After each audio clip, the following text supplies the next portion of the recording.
that we're going to be discussing all throughout the summer and into the fall. Okay, and here's the problem with some of them, or one of them specifically. It's going to take shape very quickly. Very quickly. Because as we all know, the top storyline associated with Patriots training camp this year, the number one storyline is Drake May. The bad news is, and I think it is bad news, just for the sake of you'd like to give him as much time as possible, and the team really choked away his rookie season. They choked it away. They handled him poorly throughout his rookie season. Maybe it's a good thing that he was able to show the sparks that we saw during his rookie campaign, despite the fact that the coaching staff was an absolute disaster, despite the fact that there were other aspects to the team, notably his weapons, his offensive line, the coaching on the offensive side of the football, the culture, everything about the Patriots last year was an epic disaster. So give him some credit that he was able to put anything productive onto the field or onto tape, despite the fact that all that was going on around him. So maybe that's a great thing for the Patriots. Maybe that's a good... We'll see. Here's what I know, though. The developmental period for Drake May ends. The second training camp ends. That's it.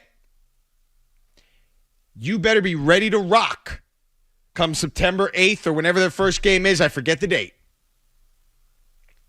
You better be ready to rock because that is it. And we are going to know fast and furious whether or not Drake May is the guy. That's it. That's the big takeaway. The biggest takeaway from what's coming up for Patriots training camp. Drake May. And and it's interesting. I think it was it Mike today was talking about what's more important in terms of Drake May's development, Mike Vrabel or Josh McDaniels. I love the question. And I'm stealing his question right now because I love it. Mike Vrabel can instill something in Drake May. He can instill a culture, a brand of leadership, work ethic, all of those things within Drake May, who is then going to pass that culture along to the entire team. Josh McDaniels, he could help Drake May look good by understanding what he does well, calling an efficient game, putting him in positions to succeed, all of those different things. But the answer to that question isn't Mike Vrabel, and it isn't Josh McDaniels. The answer to that question is Drake May. Drake May is going to have the biggest impact on Drake May. And maybe that answer is, a cop-out. Maybe that's just me being a wise guy. That's the answer, though. Is Drake May a grown-up? I think he is.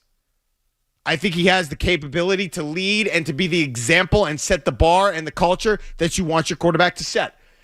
This isn't a top storyline, but I love the fact that he got married. I love the fact that he has, I don't know anything about his wife, but I love the fact that I'm hopeful, at least in the fact that he has a woman at home that can keep his ass in line. A better half. Best investment you can make. If you have a good spouse, they add immense value to your life. And I hope that's the case for Drake May, for the sake of the New England Patriots.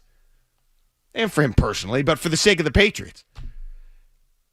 If he's able to stay grounded, stay humbled, stay focused, not get into bull crap, not get preoccupied with garbage or whatever, I think that is going to benefit the team immensely.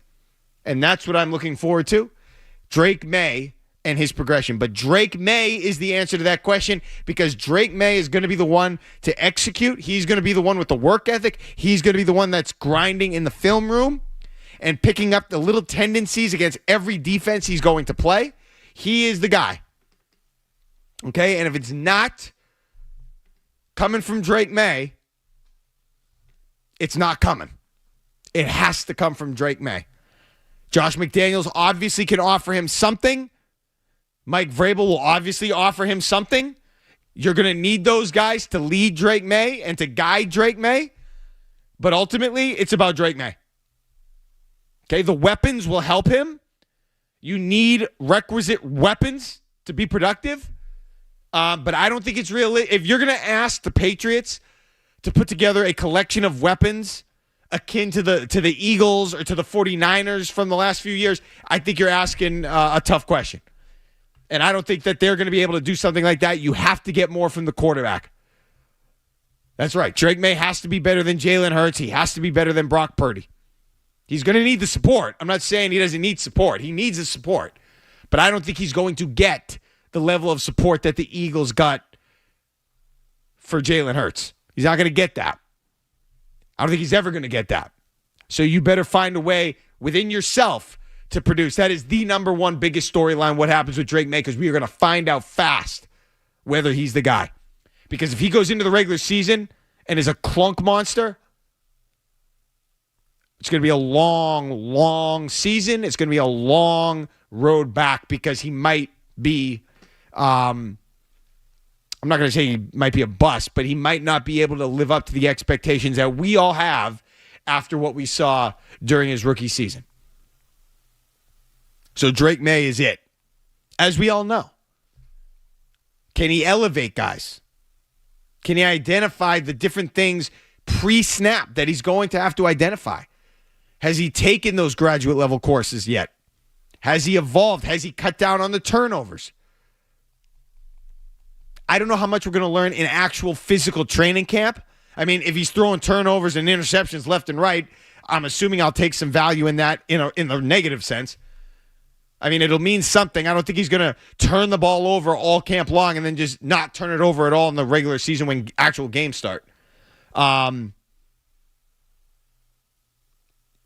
you're going to have to find out whether or not Drake May is ready. And a part of it isn't his fault because of what they dealt with last year. As I said, he can't turn the ball over. I think the leadership aspect will be there.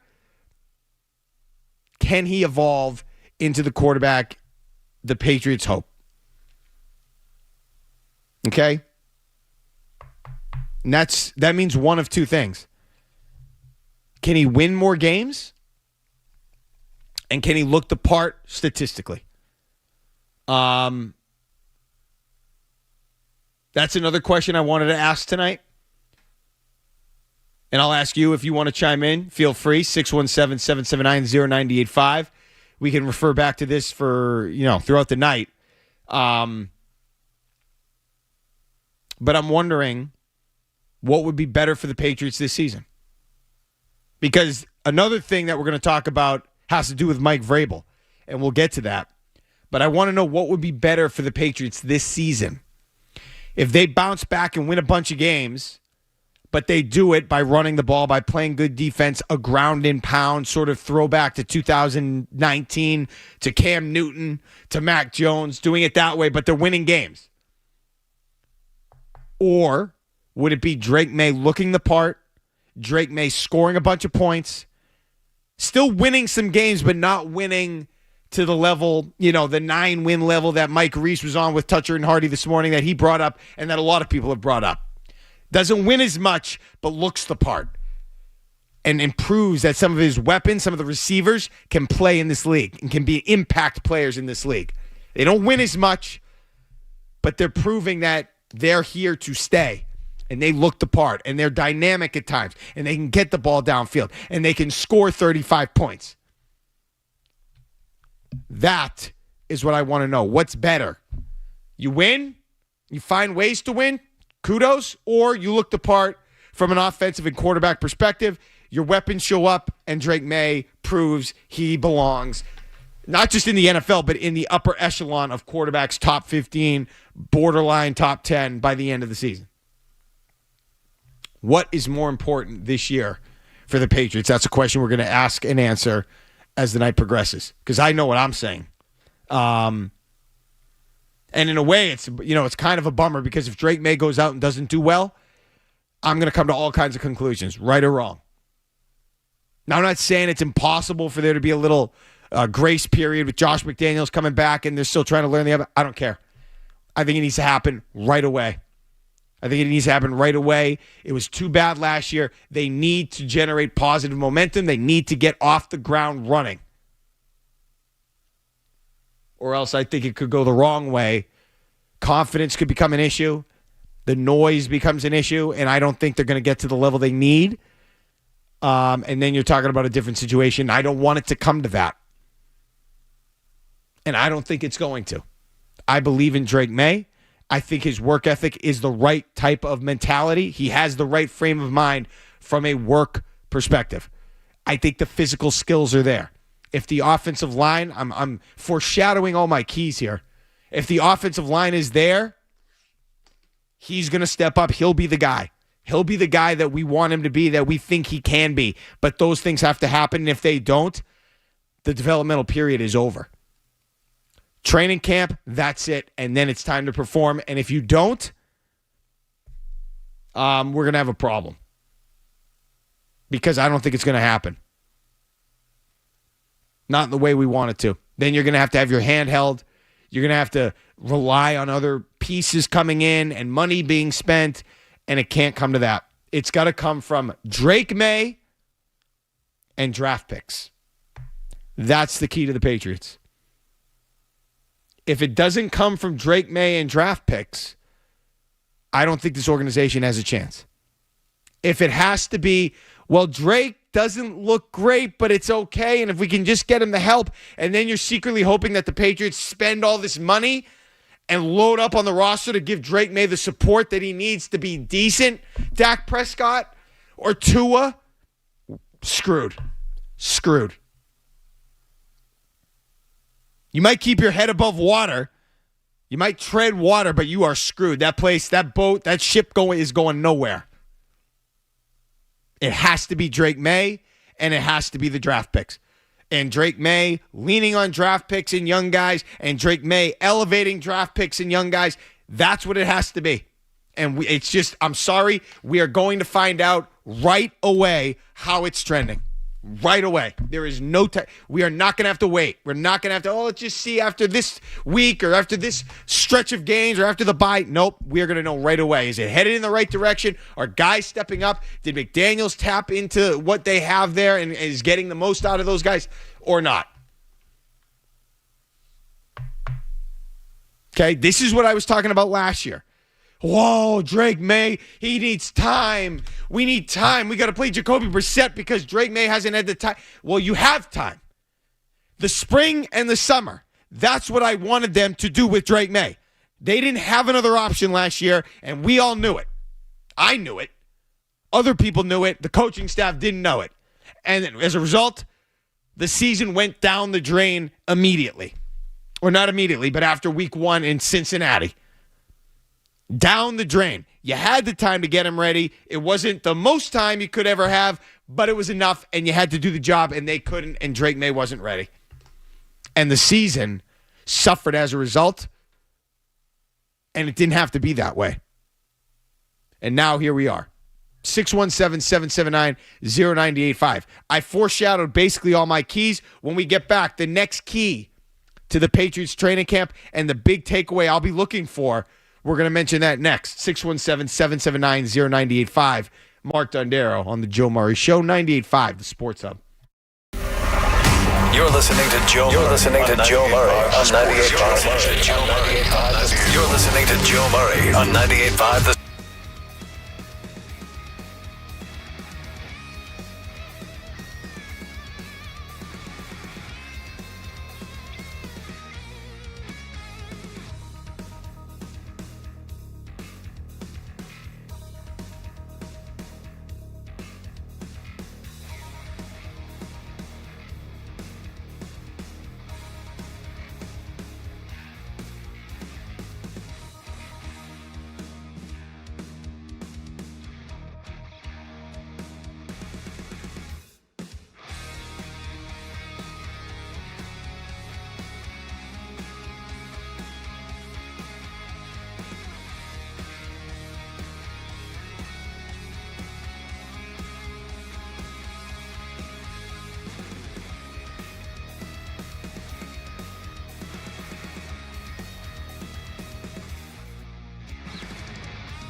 And the opening take is presented by Super Service Today, Massachusetts' #1 provider for residential and commercial plumbing, heating, cooling, and drain cleaning.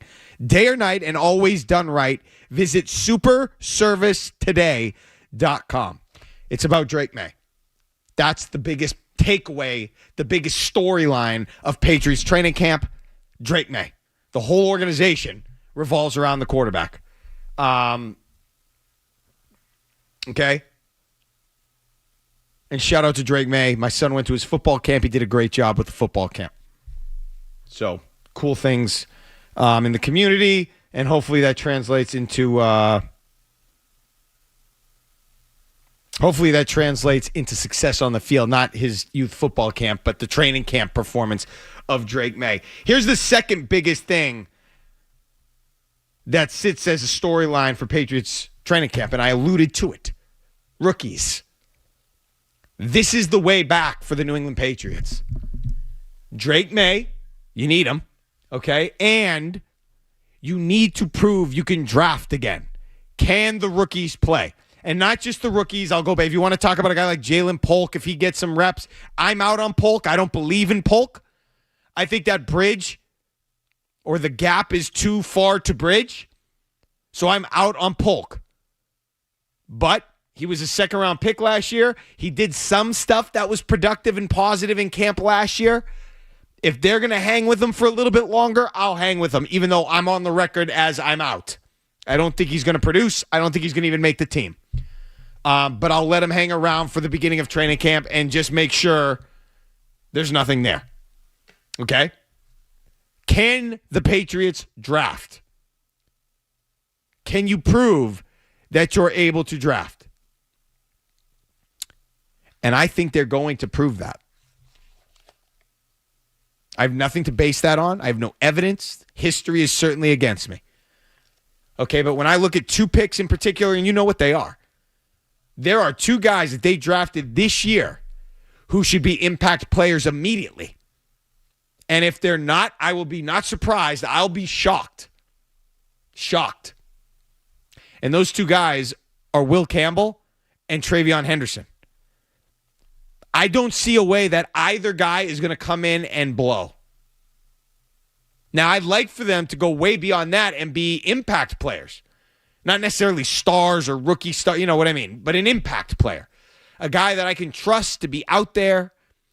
A guy that I can trust to not screw it up, and he belongs on an NFL field. Will Campbell at left tackle. Travion Henderson as a third down back, as a running back, however you want to use him. He can block, he can catch, he runs hard. If either of those guys doesn't hit, I will be very surprised and shocked. Now, if you want to talk about how far they could go or how high they could get in terms of the level, you got to look at other people, other pieces. Can Kyle Williams come in and do something? Can you get something out of one of those receivers from last year? I would love to see a guy, I don't know if he's going to even make the team, but could Kayshon Boutte turn into Jaron Duran and have a rise akin to Jaron Duran? I don't know if that's possible. I'm not even talking about Pop Douglas because I think he's arrived and I think he's going to explode. Okay, but I'm not talking about him because I already think he's established himself as somebody that will contribute and is a positive impact player. Can you find another guy? Can you find, just for the sake of proving you can draft again? That's what I'm looking for. Those two things right there are the biggest storylines. Okay, because if either of those things doesn't work out, guys are going to get fired or we're going to come to conclusions we don't want to come to. Whether that's Drake May is a bust, whether it's Elliott Wolf is gone because he pissed away 2 opportunities to draft high, 2 opportunities to get impact players high in the draft, he can't miss again. He cannot have another year like last year, drafting.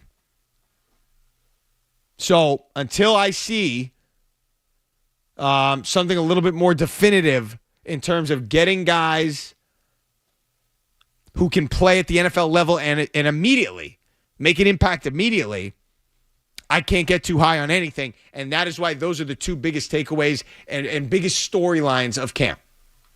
Now, I would love for other guys to step up, even if it's not those two. But to what level am I getting them to step up? What level of impact are they going to make? You know, if Joshua Farmer ends up being a stud along the defensive line, that'd be great. But I think they've got a lot of help along the defensive line. I'll take it. But I need to see offensive guys. Okay, I need to see offensive guys and specifically offensive playmakers. Okay? That's what I'm looking for. Now I'll take, a lineman too. If you want to talk about a Jared Wilson, if he could ever get on the field, the center out of Georgia. I think he was hurt. Hasn't been out there much, but if he could be a guy that ends up playing, if he can be a guy that ends up Brian Stork, hopefully not as much of a dip to the media. But if he can be Brian Stork on the field, if he can be obviously David Andrews, any of us would take that. He was the highest graded center in the draft, went in the third round. That would be progress. Even if he's not a superstar, you just need to be a guy that can play on an NFL team, on an NFL field. If that can happen, you're in good shape. And that is a real development for the New England Patriots. 617-779-0985. Those two things are going to determine this season. Those two things are going to determine the future of the organization right there. Right there, right then and there. Drake May in your face. Can you draft? If not, Elliott Wolf should be gone. Gone. That's enough. Goodbye. Needs to be gone if they don't hit big time this year. Two guys. You got to hit on two. Can't do it again. Got to hit on two. I would move on from him if he doesn't hit. Look, it's great he drafted May. I'm not giving him credit for that. I like the pick of Campbell. But I don't think that's good enough. If you're Elliott Wolf, I don't think that's good enough. The bar, I believe, has to be higher. Anybody in New England would have drafted Drake May last year. Anybody could have made that pick. A lot of people would have taken Will Campbell. That was not hard to do. You identify the Patriots' need. Any fan could do that. And then you identify the best player that fills that need. Any fan could do that. That's what they did with those two picks. So that's not enough for me. You need to make your money doing the hard stuff. Identifying the guys that are good fits for you later in the draft that maybe have been overlooked or have a skill set that doesn't necessarily show up in lights, but you can bring them into your program and they can flourish. That's the hard part. And if you go 2 seasons with that type of draft capital and you can't convert, that's not good enough. Not good. You have to do something more productive than that, than what you did last year. And if not, I say goodbye. And I let Mike Vrabel bring in a guy. I'll collaborate with somebody, Robert, or somebody that's higher up, and we will find a guy or a woman, I don't care who it is, somebody that knows what the F they're doing in the front office, and we'll be able to draft, because that's the biggest thing from a team-building perspective the Patriots need to be able to do. It's not going to be, hey, we're going to spend a bunch of money and sign Saquon Barkley to go. All those teams drafted. The 49ers, the Chiefs, the Eagles, they all drafted. The Chiefs just signed Karlaftis to a huge mega deal. He wasn't even a first-round pick. He's become a stud for them. He's a pain. Huge deal. They just signed him because they drafted him, they developed him, he worked out, and now he's there. Good job. Patriots need more of that. 617-779-0985.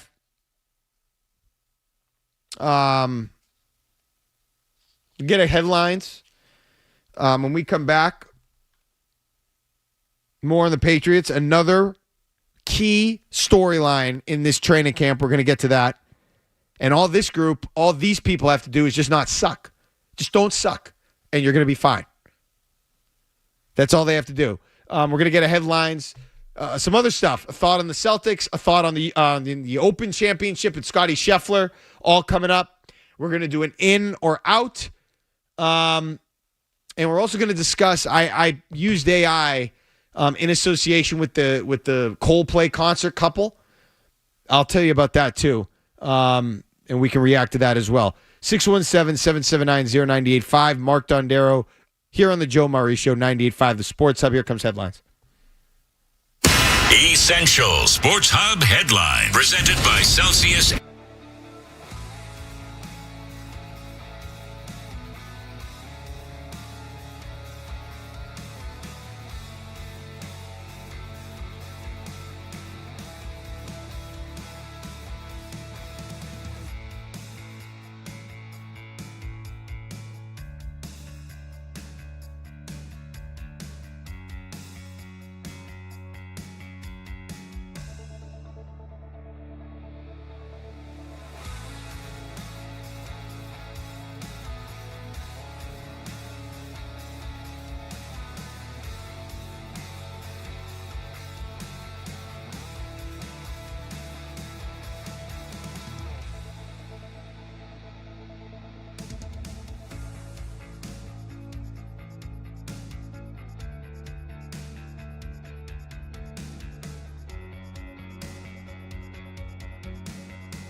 I'm high on them. I am high.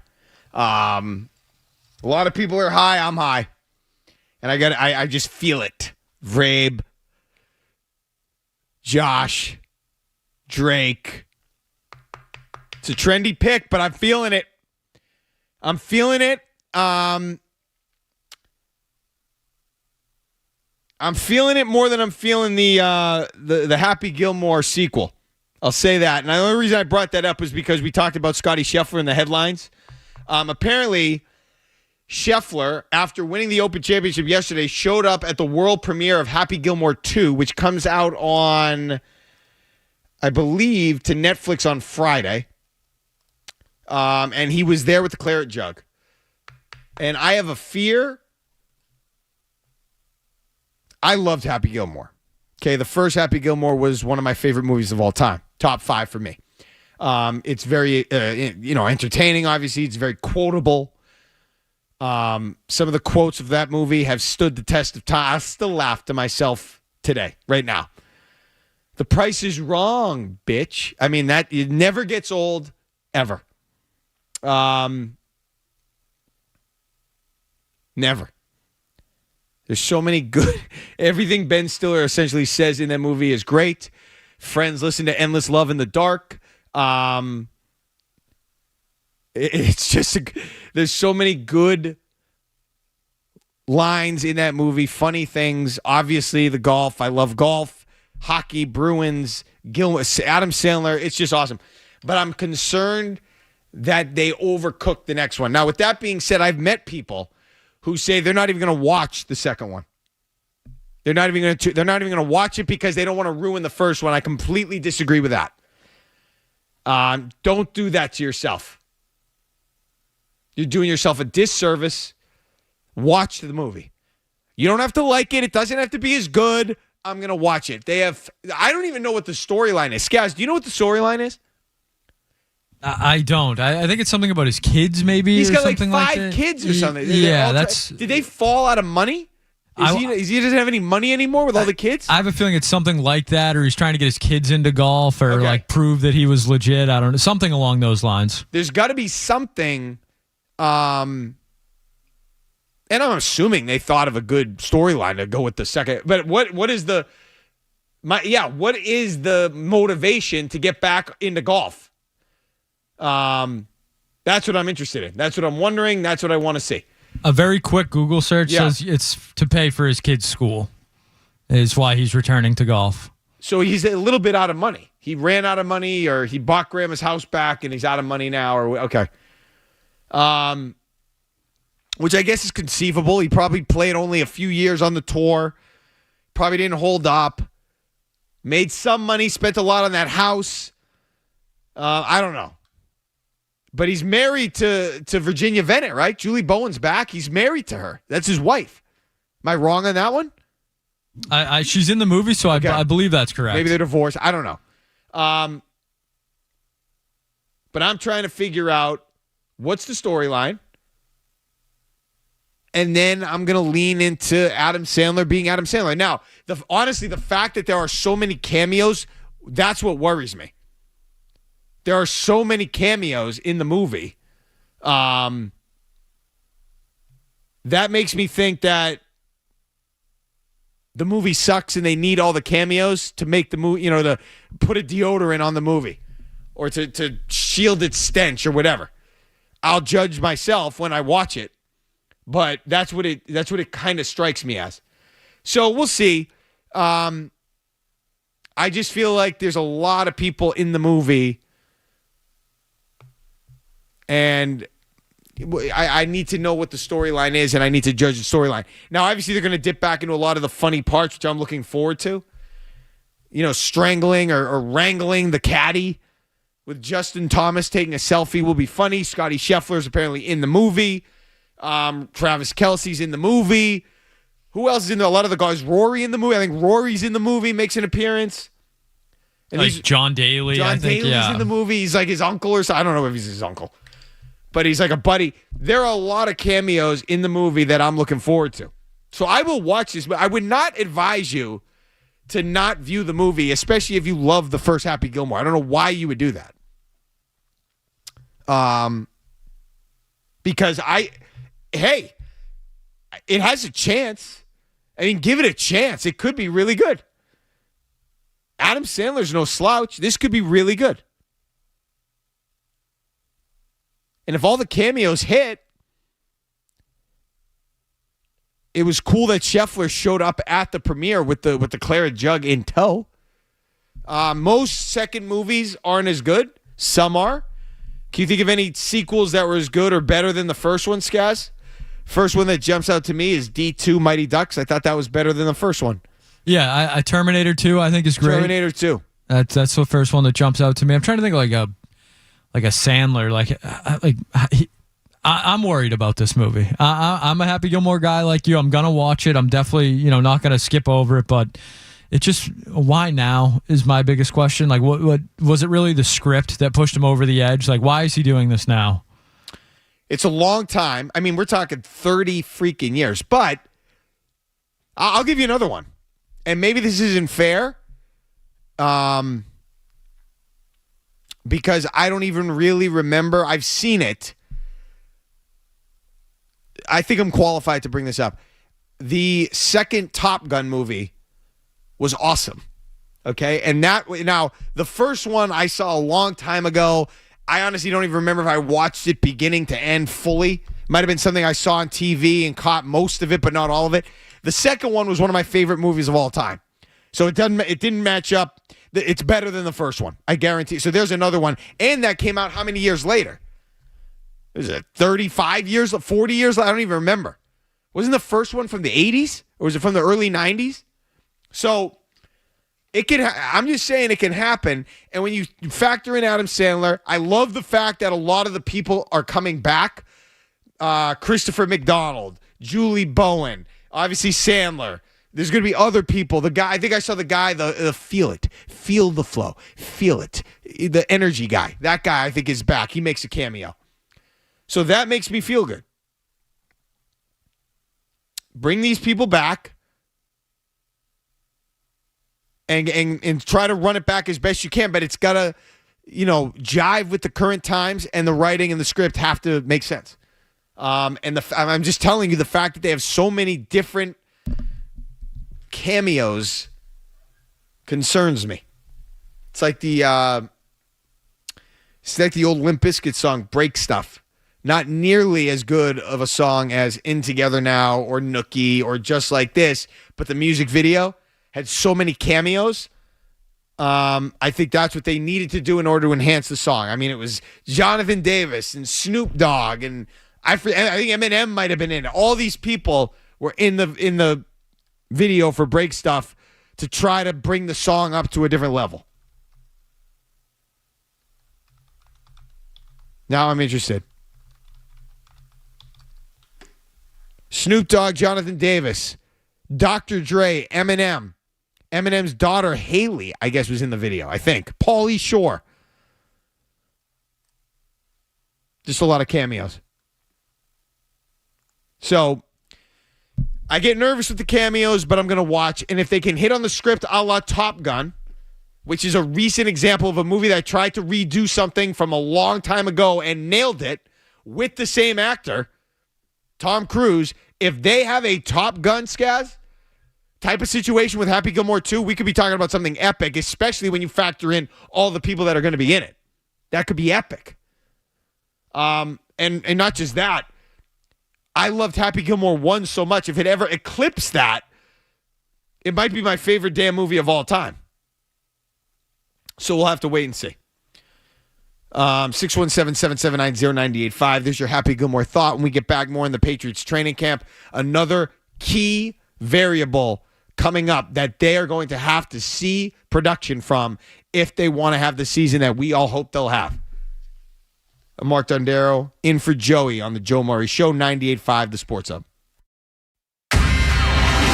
Don't go anywhere. There's more Joe Murray. More Joe Murray.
Joe Murray Show. Training camp for the Patriots is going to be bigger than we've seen in the last few years, and we're going to get back into that. But first, I want to take a call from Mike in Groveland. Hey, Mike. Hey, Mike. Hey, what's up? Hey, what's going on? What's up, I think you guys are forgetting about Back to the Future 2. Dang Best it! sequel of all time. Good one. Back to the Future 2. That's a great one, and I'll be honest with you. Thanks, Mike. You ready for this? I don't know if the people are ready for this. I haven't seen Back to the Future 1 or 2. I suck. There's so many movies. If we were to discuss movies, I haven't seen. I do know that the Back to the Future 2 film did have a lot of fanfare associated with it, but I haven't seen it, so I can't speak on it. But I've heard of so it can happen. Okay? It happens. And sometimes, you could have a sequel that's it's not better, but it doesn't suck. Okay? So, for example, there's a movie, I love this series. It's called Taken, Liam Neeson. First one came out in 2009, I want to say. So you're going back about 15 years. The first one was excellent. Excellent. The second one was not as good, but it was still enjoyable. It didn't suck. It just wasn't as good. So if you have a situation like that for Happy Gilmore, I'm cool. I think Toy Story. Second one, not nearly as good. Didn't suck, but not nearly as good. Then they got better. I think actually Toy Story 2 is that was probably the worst one.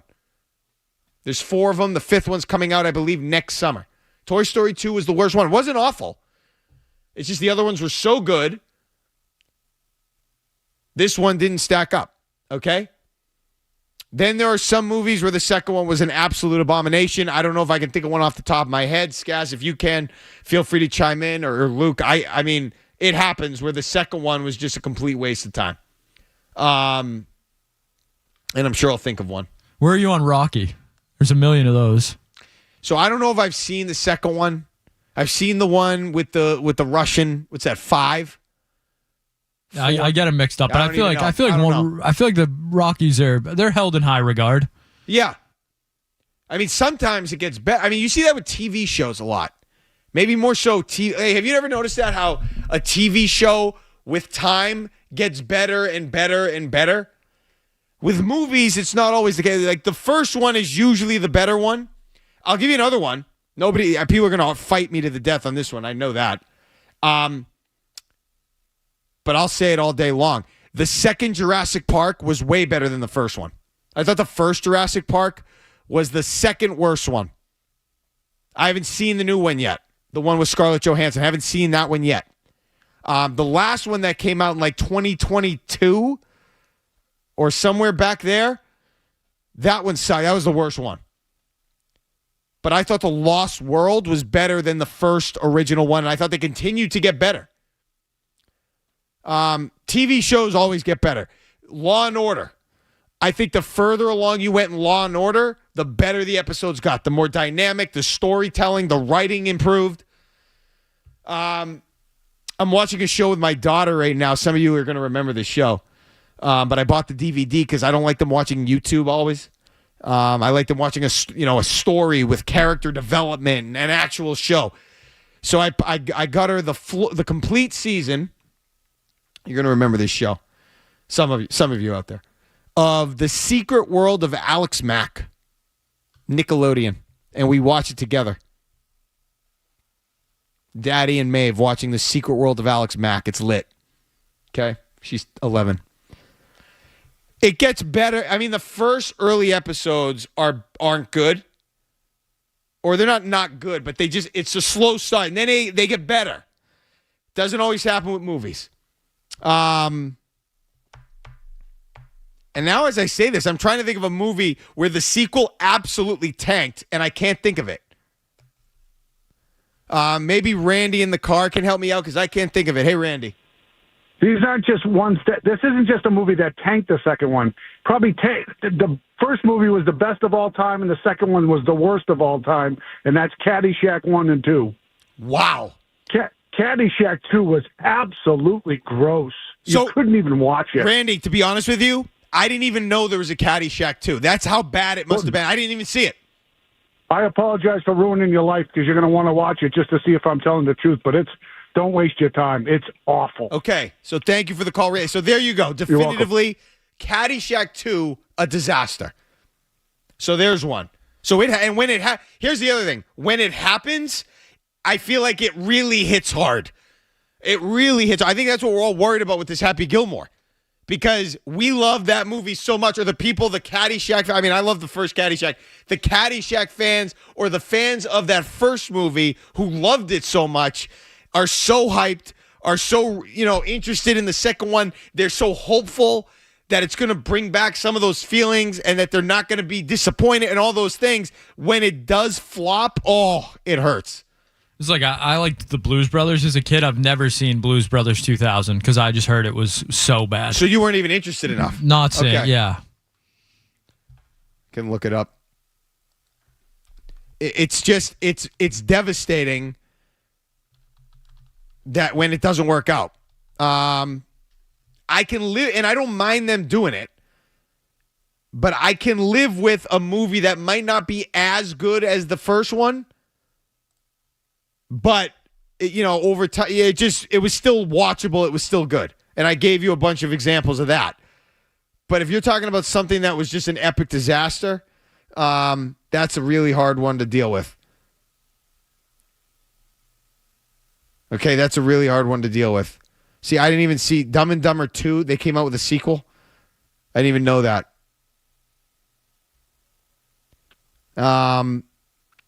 Here's another sequel I never saw. The Hangover. Didn't see that sequel. Oh, I'll tell you another one. I got one. This one, and maybe it's just me. I thought Space Jam 2 was awful. Awful. I love the first Space Jam. I could not wait for Space Jam 2 to end. I fell asleep. I was disgusted. I thought it was awful. Never, I didn't even watch it. Awful. Didn't even watch it. Couldn't get through it. It was terrible. There's one. Now, I understand, but I mean, even as an adult, I can watch the first Space Jam, and I'm good with it, and I like it. I enjoy it. I understand I'm not a kid anymore, so maybe the second one didn't have, but there's a nostalgic component to the first one, but that one was awful. Awful. And I can still get into a kid's movie if it's good. That one was terrible. So there's one that they tried to redo that didn't work. Man, I didn't even realize they had an Independence Day too. Okay, it's just really hard sometimes to recreate the magic of a first one. Sometimes you can do it. I think you have a better chance.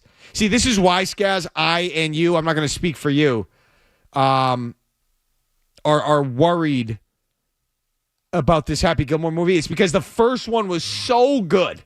It was so good. How the hell are you going to top that? Where the first one is so good. I mean, a lot of these movies that we were mentioning, the first one might have been good. It wasn't so good, necessarily. And I'll speak for myself.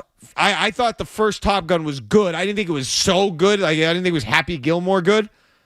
But, we'll see. Yeah. Any other ones you can think of, feel free to come call on them. Kathy is in Quincy. Hey, Kathy. Hi. The reason I'm calling is Superman from the beginning, George Reeves all the way up.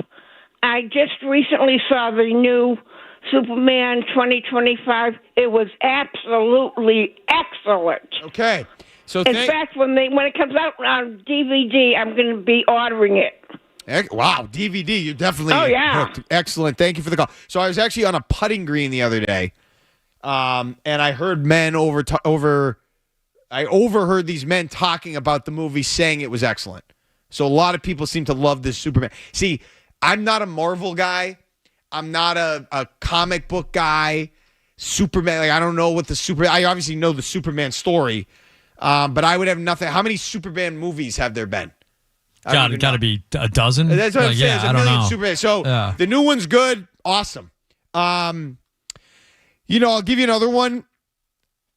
the Dark Knight Batman. I like Batman. If I'm going to talk about a superhero, it's going to be Batman. That was my guy.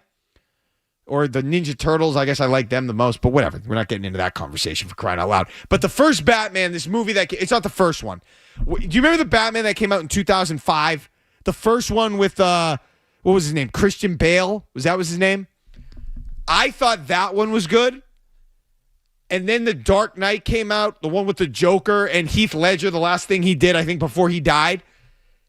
I thought that was good, but not as good as the first Batman. Okay, so if that's what we're talking about with Happy Gilmore, I'm cool. I just don't know if we're going to get to that level. 617-779-0985. But I like the people that are in it. I like golf. I like Adam Sandler. I feel like the odds are in my favor, but we're going to have to wait and see. Let's get to headlines. No commercials. We'll be right back. More of your calls on this. More Patriots. Training camp talk on the Joe Murray Show. Mark Dondero in for Joe, 98.5, the Sports Hub. From the Telter Type Studios, WBZ-FM and HD1. It's not just the games. It's Toucher and Hardy, Zolak and Bertrand, Felger and Maz, Joe Murray. For Boston sports fans, it's 98.5, the Sports Hub. Beasley Media Group Station. Sports Hub headlines. Presented by Celsius Energy Drinks. Red Sox trying to make it 2 straight in Philadelphia, taking on the Phillies tonight. Currently, the Sox are trailing. They were up 1-0. Jarren Duran hit a leadoff home run, but since then, Walker Buehler, who was cruising, gave up a couple hits. There was a Bryce Harper double in there, followed by an RBI single. Then there was a pass ball, shouldn't have happened, and another RBI single. So the Phillies currently with the 2-1 lead. They are in the top of the 6th inning, 1 out, man on for the Sox. We'll keep you posted from Philadelphia. Patriots opening training camp on Wednesday. Titans quarterback Will Levis done for the season after undergoing shoulder surgery. So it'll be top overall pick Cam Ward taking first-team snaps for the Titans. Scottie Scheffler won the Open Championship. It's his 4th major, and he's now just a U.S. Open shy of the career Grand Slam. And Chris Paul signed back on with the Los Angeles Clippers as he's gearing up for his 21st NBA season. Paul played for the Clippers between 2011 and 2017, back when they were Lob City. Sports Hub headlines are brought to you by Super Service Today, Massachusetts' #1 provider for residential and commercial plumbing, heating, cooling, and drain cleaning. Day or night, and always done right. Visit superservicetoday.com. I'm Mark Dondero for Boston's Home for Sports, 98.5 The Sports Hub. Next update in 30 minutes. To us, Boston pride runs deep. I'm a Bostonian! This is Boston's Home for Sports. Bow, bow, bow! 98.5 The Sports Hub. All right, back here on the Joe Murray Show, Hour 2. Mark Dondero in for Joe. Watch out. I'm feeling this vibe. Whatever that music is, give me some more of that. Sox threatening. 1 out, 2 on. Let's go. Trevor Story, big spot. We'll keep you posted. Let's go back to the phones. Tyler is in New Hampshire. Hey, Tyler. Hey, Mark. Thanks for having me on. Listen, I don't know if you've seen the first Speed, the one with Keanu Reeves back in '94, but they did a second one, and it was absolute dog crap. Okay. Maybe the worst sequel I've ever seen to anything. So there's another good one. Thanks for the call, Tyler. Yeah, see, that's another one. The first Speed, okay. The second one, didn't even realize that was a movie. And there's probably a reason for that. So, see, I like hearing about the ones that are absolute flops. And I just feel like it would be devastating if that was a part of the Happy Gilmore legacy. Okay, a movie that flopped. A sequel that flopped. Mike is in Tewksbury with another one. Hey, Mike. Well, we're sticking with Keanu Reeves, and we're going with Point Break. Point Break. I got to look that one up. See, that's Point Break. Thanks, Mike. Point Break. I feel like these people that make these movies need to understand that the movie is not going to live up to the expectations that, the people have. Point Break, 1991 American action film. Okay. And I don't think it's I don't think just because it was made, the sequel was done back in the 90s, that doesn't mean anything. Or in the 80s, or in the early aughts. It's just about producing and coming through. My guess, Skaz, is that this new Happy Gilmore is not going to live up to the first one, but isn't going to suck. That's my guess. I would be thrilled if it doesn't suck. Yeah. That's kind of where guess. I'm at, yeah. Are you going to see it regardless of what the feedback is, or are you going to wait to kind of hear what people are saying? No, I think I'll probably watch it. Like, it comes out Friday. I'll probably watch it. I don't know, Friday night. I get out of here pretty late, but I'll probably watch it Saturday or something, depending on what I'm doing this weekend. But I'll at least give it a shot. Like, I think Sandler, at least I hope Sandler has, like you mentioned, I hope he has enough respect for, the original. I think he does. Well, I just think the fact that they brought back so many people tells me they have the respect. Like Julie Bowen was saying, she didn't think they were going to bring her back. That would be a disaster. Or they were going to get a young. I hate when any movie or show does that. I understand sometimes people aren't available. They actually did it with the Top Gun. It was a different actress that played, what was the love? It was Jennifer Connelly in this one. I can't remember her name. Penny? Was it Penny? They brought back, but they had to, because the original Penny didn't look anything. She didn't look good enough or whatever. You couldn't have somebody. I mean, I guess they could have worked it into the story, but I don't know. Maybe people that were more in love with the original, that hurt them more than somebody like me that didn't really care. But anytime you can bring back the originals, that's what I'm for. So the fact that they're doing that gives me some hope. It says to me that they're taking it seriously. Yeah, I think the only problem is, and I think Sandler's mentioned this, is that Carl Weathers, Chubbs, was going to be a big part of the movie, and they had to rewrite it. So I'm a little, because you could argue he's maybe the best part of the first one. So and now he died, within the last couple of years? I was going to say year or two ago. Yeah. Yeah, that's too bad. Because obviously Chubbs is dead, but they were going to still work him in some way. Okay. Yeah, maybe his son or something like that. Yeah, I don't know.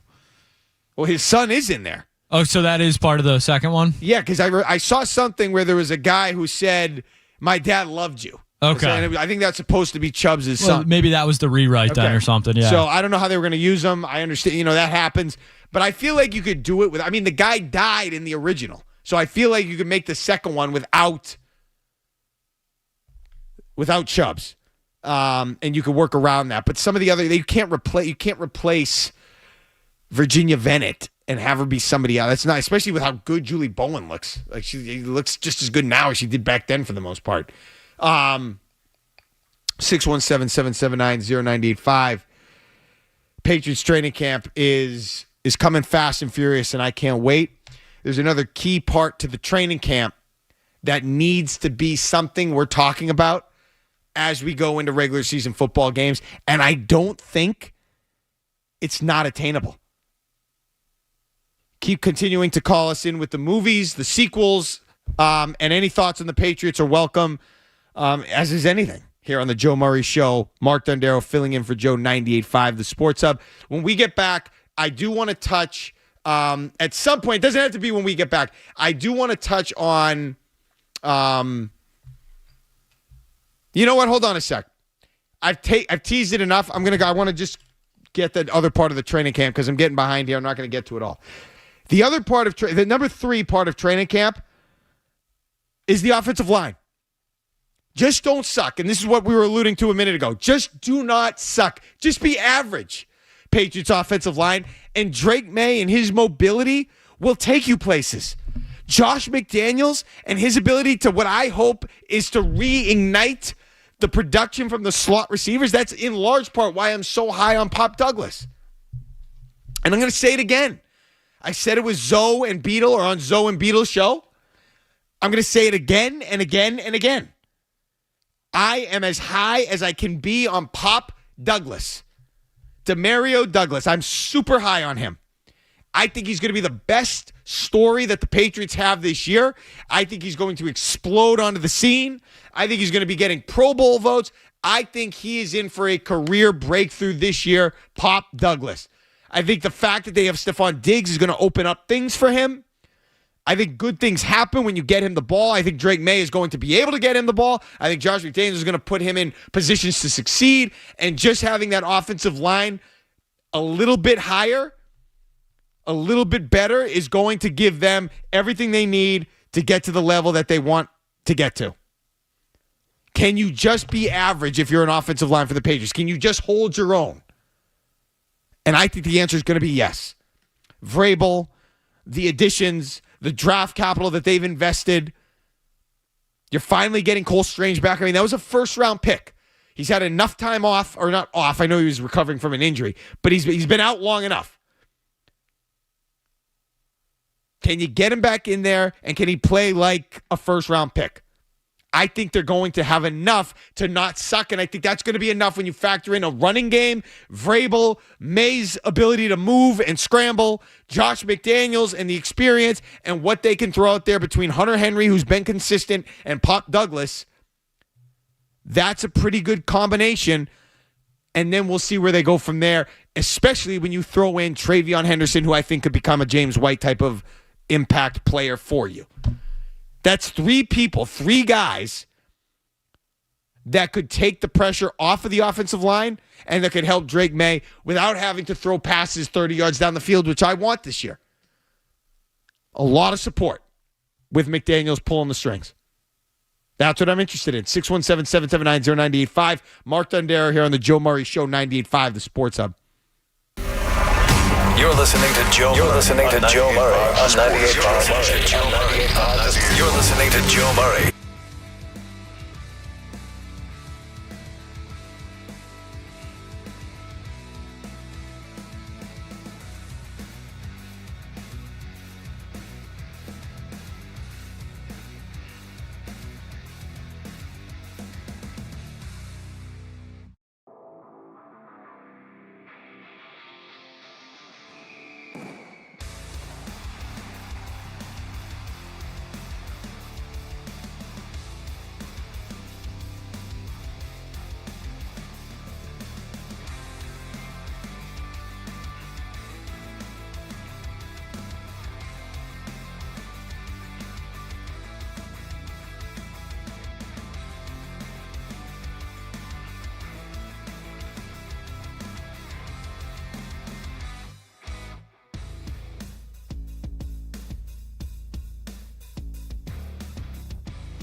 Marrone was the head coach at Syracuse. My friend was one of the kickers at Syracuse, and Doug Marrone cut him. I think Doug Marrone's a good coach, not because he cut my buddy, but because I just think if you're going to have him, a former NFL head coach, as an offensive line coach, that's doing pretty well. I'm for that. He's coached the position. He's not out of position like other coaches they've had. I'm for that. And I think that is another reason why I'm high on the team and think they will be able to get back, or that unit at least, just to a level of don't suck, be average. Okay, be average. And I like the fact also, I'm usually not, Josh McDaniels notwithstanding, I'm not a big sequel guy in terms of bringing back players for a second tour of duty. Coaches too. I know this is the third one for McDaniels, so I'll take it based on the offensive struggles. I don't want Brad Marchand back. I'm good. I don't want Rich Hill back. I'm good. Usually, I'm good once the guy is gone. You can't recreate the magic. I know Deion Branch worked out for a little bit back here. It worked out fine.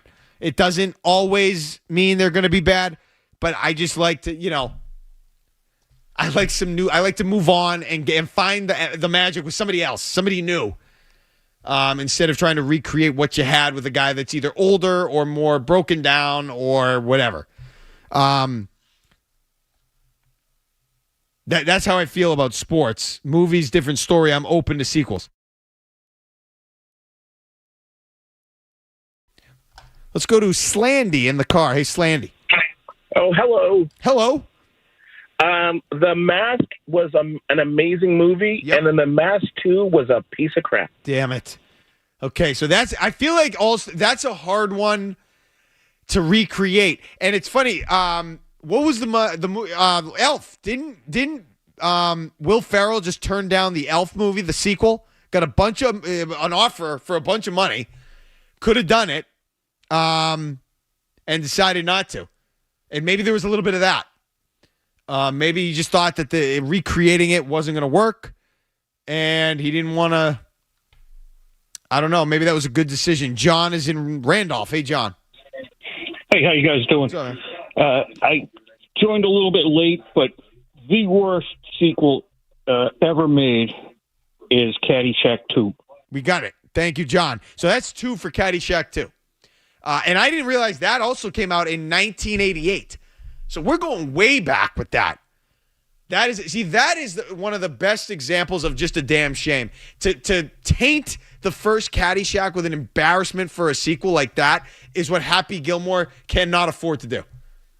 Can't have Happy Gilmore do something like that. And I can't. I mean, if it does, with all those people they brought in, especially if you're a golf fan, and bringing all the same people back. But I will say, the most recent Jurassic Park before the one with Scarlett Johansson, so I guess not the most recent one, but the one before the one that just came out, they brought everyone back.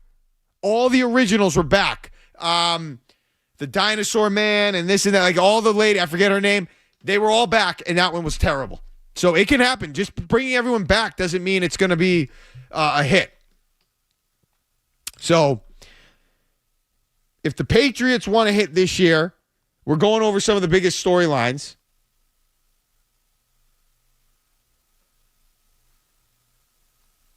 And if the Patriots want to hit this year, they need some of these to kind of play out. Okay, and another one that's on that list, or I should say, is their storyline that we're going to be waiting to see how it plays out this year, is their identity. That's a big deal. Like, what is their identity going to be? We all know the quarterback is the most important position. He's the one that should be setting the identity, but you got Mike Vrabel there. Are they going to play in Mike Vrabel's image and likeness? Is it going to be, because Mike Vrabel is a defensive guy. They were a defensive team in Tennessee. I know they had some offensive success with Derrick Henry and the honeymoon period that was Ryan Tannehill. But what is the Patriots' identity going to be? I think they do need to open it up and be more of an offensive team, more of a balanced team. But I fear that Mike Vrabel and his style lends itself to more, I don't know, ground and pound in that defense when winning late and low scoring crap that we've seen over the course of the last few years. I don't want to do that again. And I'll be very concerned if that is their identity and it becomes something like that. I think that's going to be bad for the development of Drake May. And I think you can't win in the NFL like that. I think they need to ferociously evolve into a more offensive team. And I hope that Mike Vrabel understands that. I know he's a defensive guy, and you do you. But you need to evolve into a more offensive team, a team that can win shootouts, a team that can score points. And then you come up with some good defense thereafter. You need to be balanced. Okay, you need to be balanced. The Eagles this year were balanced. The Chiefs have had great balance. The 49ers have been balanced. You have to be balanced. I'm not saying overlook the defense. I'm not saying you don't need a good defense. I'm just saying you have to be balanced with an edge towards offense because the teams that get it done look at the guys that have gotten it done. Yeah, they have the defenses, that can play well, but it's Mahomes. It's Barkley that put the Eagles over the top. It's the offensive superstar that has gotten it done in the NFL recently. It's what the 49ers have not been able to get to. Brock Purdy was never quite able to get to the level that Jalen Hurts got to this past season. You have to have more of an offensive identity, and with Mike Vrabel, we're going to see if that happens. Chuck is in the car on movies. Hey, Chuck. Hey, I got one that they butchered, a classic, Lost Boys. The Lost Boys. That's a classic that they butchered. Scaz, give me a take on the Lost Boys. I'm going to guess there were some boys that got pretty lost. That's my guess. Say that's about all I got Good for take. you. That's about all I got. Sounds like it was before our time, but I'm going to go with I'm going to trust this caller and the Lost Boys. I feel like that's a classic I should know about, and I do, but I'm just not thinking of it. The Lost Boys. Oh, it was a horror film from 1987. So, yeah, it was just before I was alive, but 2. Is that a Kiefer Sutherland? It is! Okay. So, another one that they butchered. Screw them. Can't screw that up. 1987, The Lost Boys. 617-779-0985. The identity of the Patriots is going to be huge. What is their identity this season? I understand that it's probably safer to go with what we've seen. The Mike Vrabel, ground and pound, run the ball, take care of the ball. And Drake May needs to learn to do that, but he needs to learn to do that while actually playing NFL offense.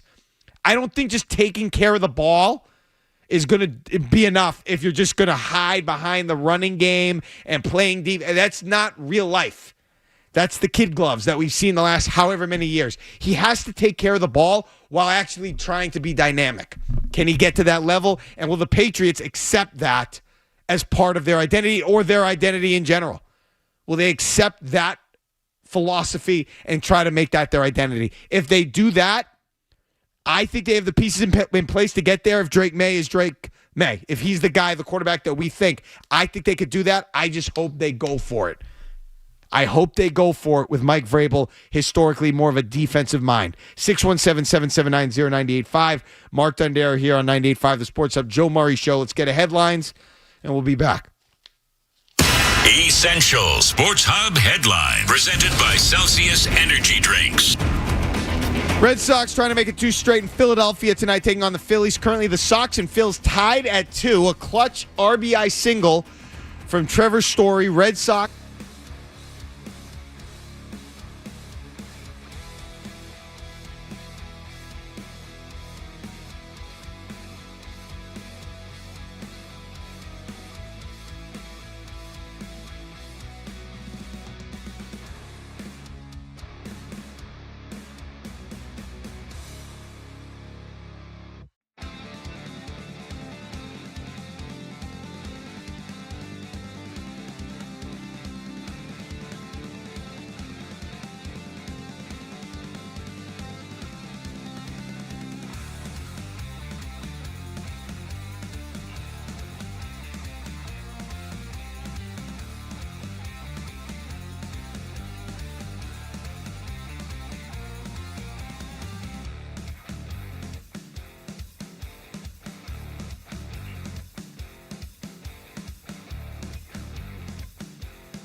team. That's kind of funny. But based on where they've been and what they are, I think this is critical. It's key. It's crucial. They've had ineptitude at the offensive coordinator spot. Not necessarily last year, but it could have been better. And hopefully this year it is better. It needs to be better. Can it be better? I think Josh McDaniels isn't going to be the ultimate game changer, but I think he could have a significant impact if it's done right. And I'll even leave a lot of the developmental stuff to Mike Vrabel. But if Josh McDaniels can put not just Drake May, but some of the other offensive pieces around him, I think that's what you're talking about. Can he help get the most out of the other offensive pieces around Drake May to help Drake May look? It doesn't even have to be a direct impact on Drake May. It could be almost an indirect impact on Drake May because he's getting the pieces around him to elevate their games. I mean, why the hell would I not think that Pop Douglas is going to have a great year? Why? Good things have happened when Pop Douglas is near the football or gets the football with all this crap that has been surrounding the Patriots offensively over the last few years. He's still found a way to be a beacon of hope, of light for the Patriots, even if it's a small one. If they've given him the ball. Now, sometimes they don't give him the ball enough, which I've been mystified by. But when they've tried to commit to giving him the ball, usually good things happen. And then you talk about the track record of McDaniels, Welker. I mean, even Brown, Troy Brown. You can go way back if you want to talk about Troy Brown. But Wes Welker, Julian Edelman, even Jacoby Myers. You're talking about guys that have had success in the slot for the Patriots. Why can't this kid who has already had some success have success with that guy calling the shots? I think it's an easy choice. It's an easy call. And that is why I am just sky high on Pop Douglas. So I don't want to hear people talk about he's not being discussed enough or he's flying under the radar. He's not flying under my radar, baby. Okay? Are we on YouTube tonight, Skaz, or no? Yep, we're on YouTube. So I'm going to clip this for November or December when he's dominating and getting Pro Bowl votes. And you remember back on July 21st, your boy Dondi, or whatever people call me online, called it.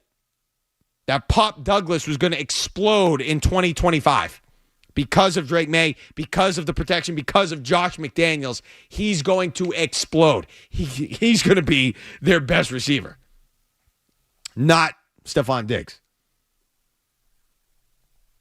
I think Stephon Diggs will have a good year. I'm not down on Stephon Diggs. I think he'll have a good year. I think he'll make a positive impact on this team. I think it's going to be a lot like Kendrick Bourne in 2021. That's the comparison I'm making. What Kendrick Bourne gave you in 2021, I think that's what I'm looking at from Stephon Diggs. Similar to that level of expectation compared to what he used to be. I think it's going to be something like that. I think the true star is going to be Pop Douglas. I think on third down, you're going to be secretly hoping and wishing for him to be getting the ball.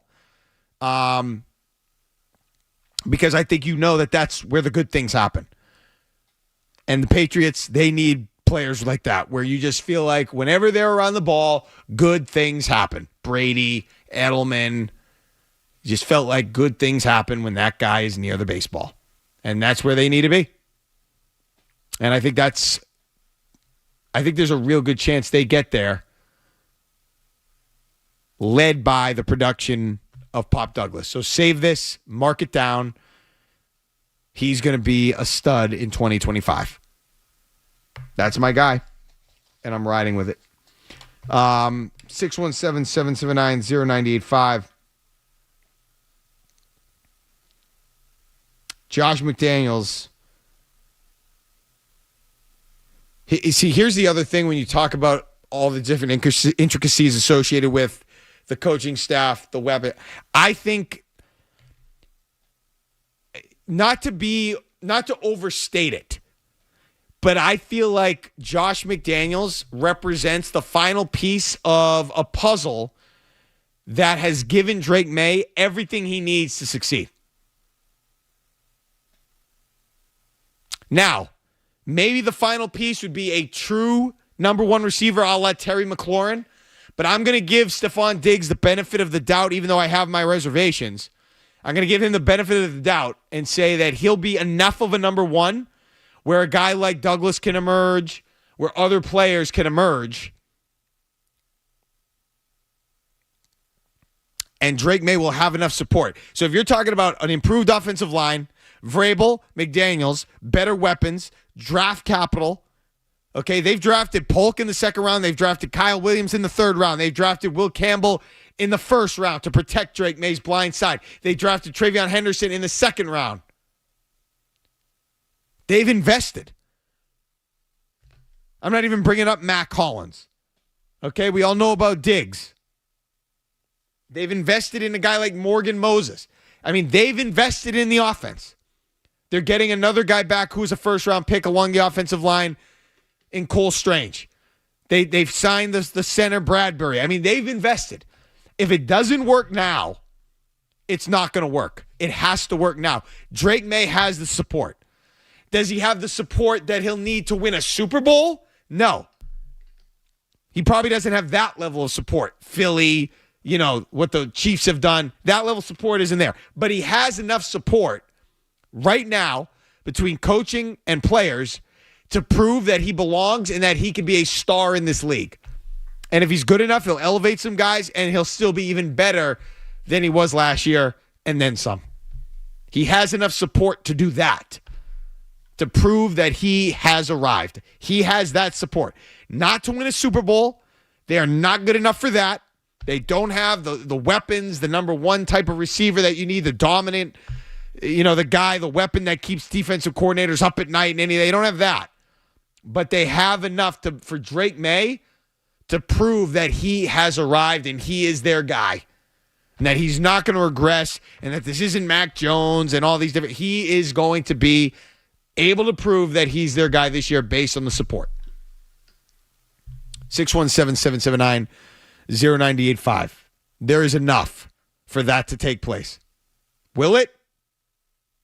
It's going to be up to Drake May. And I'm a believer.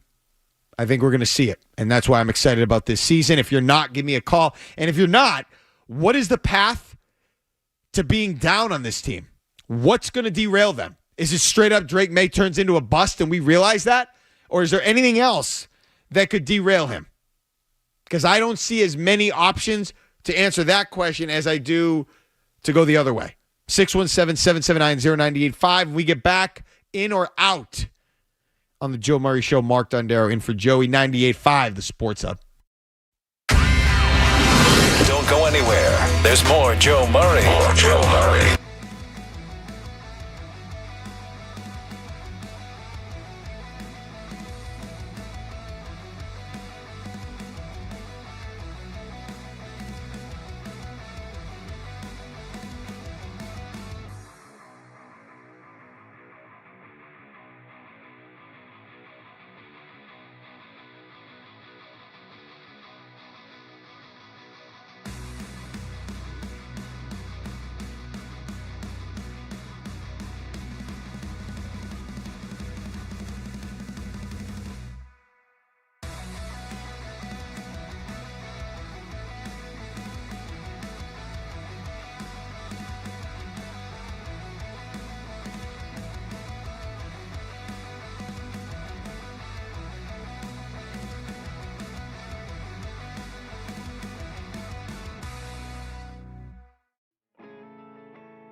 the Sports Hub.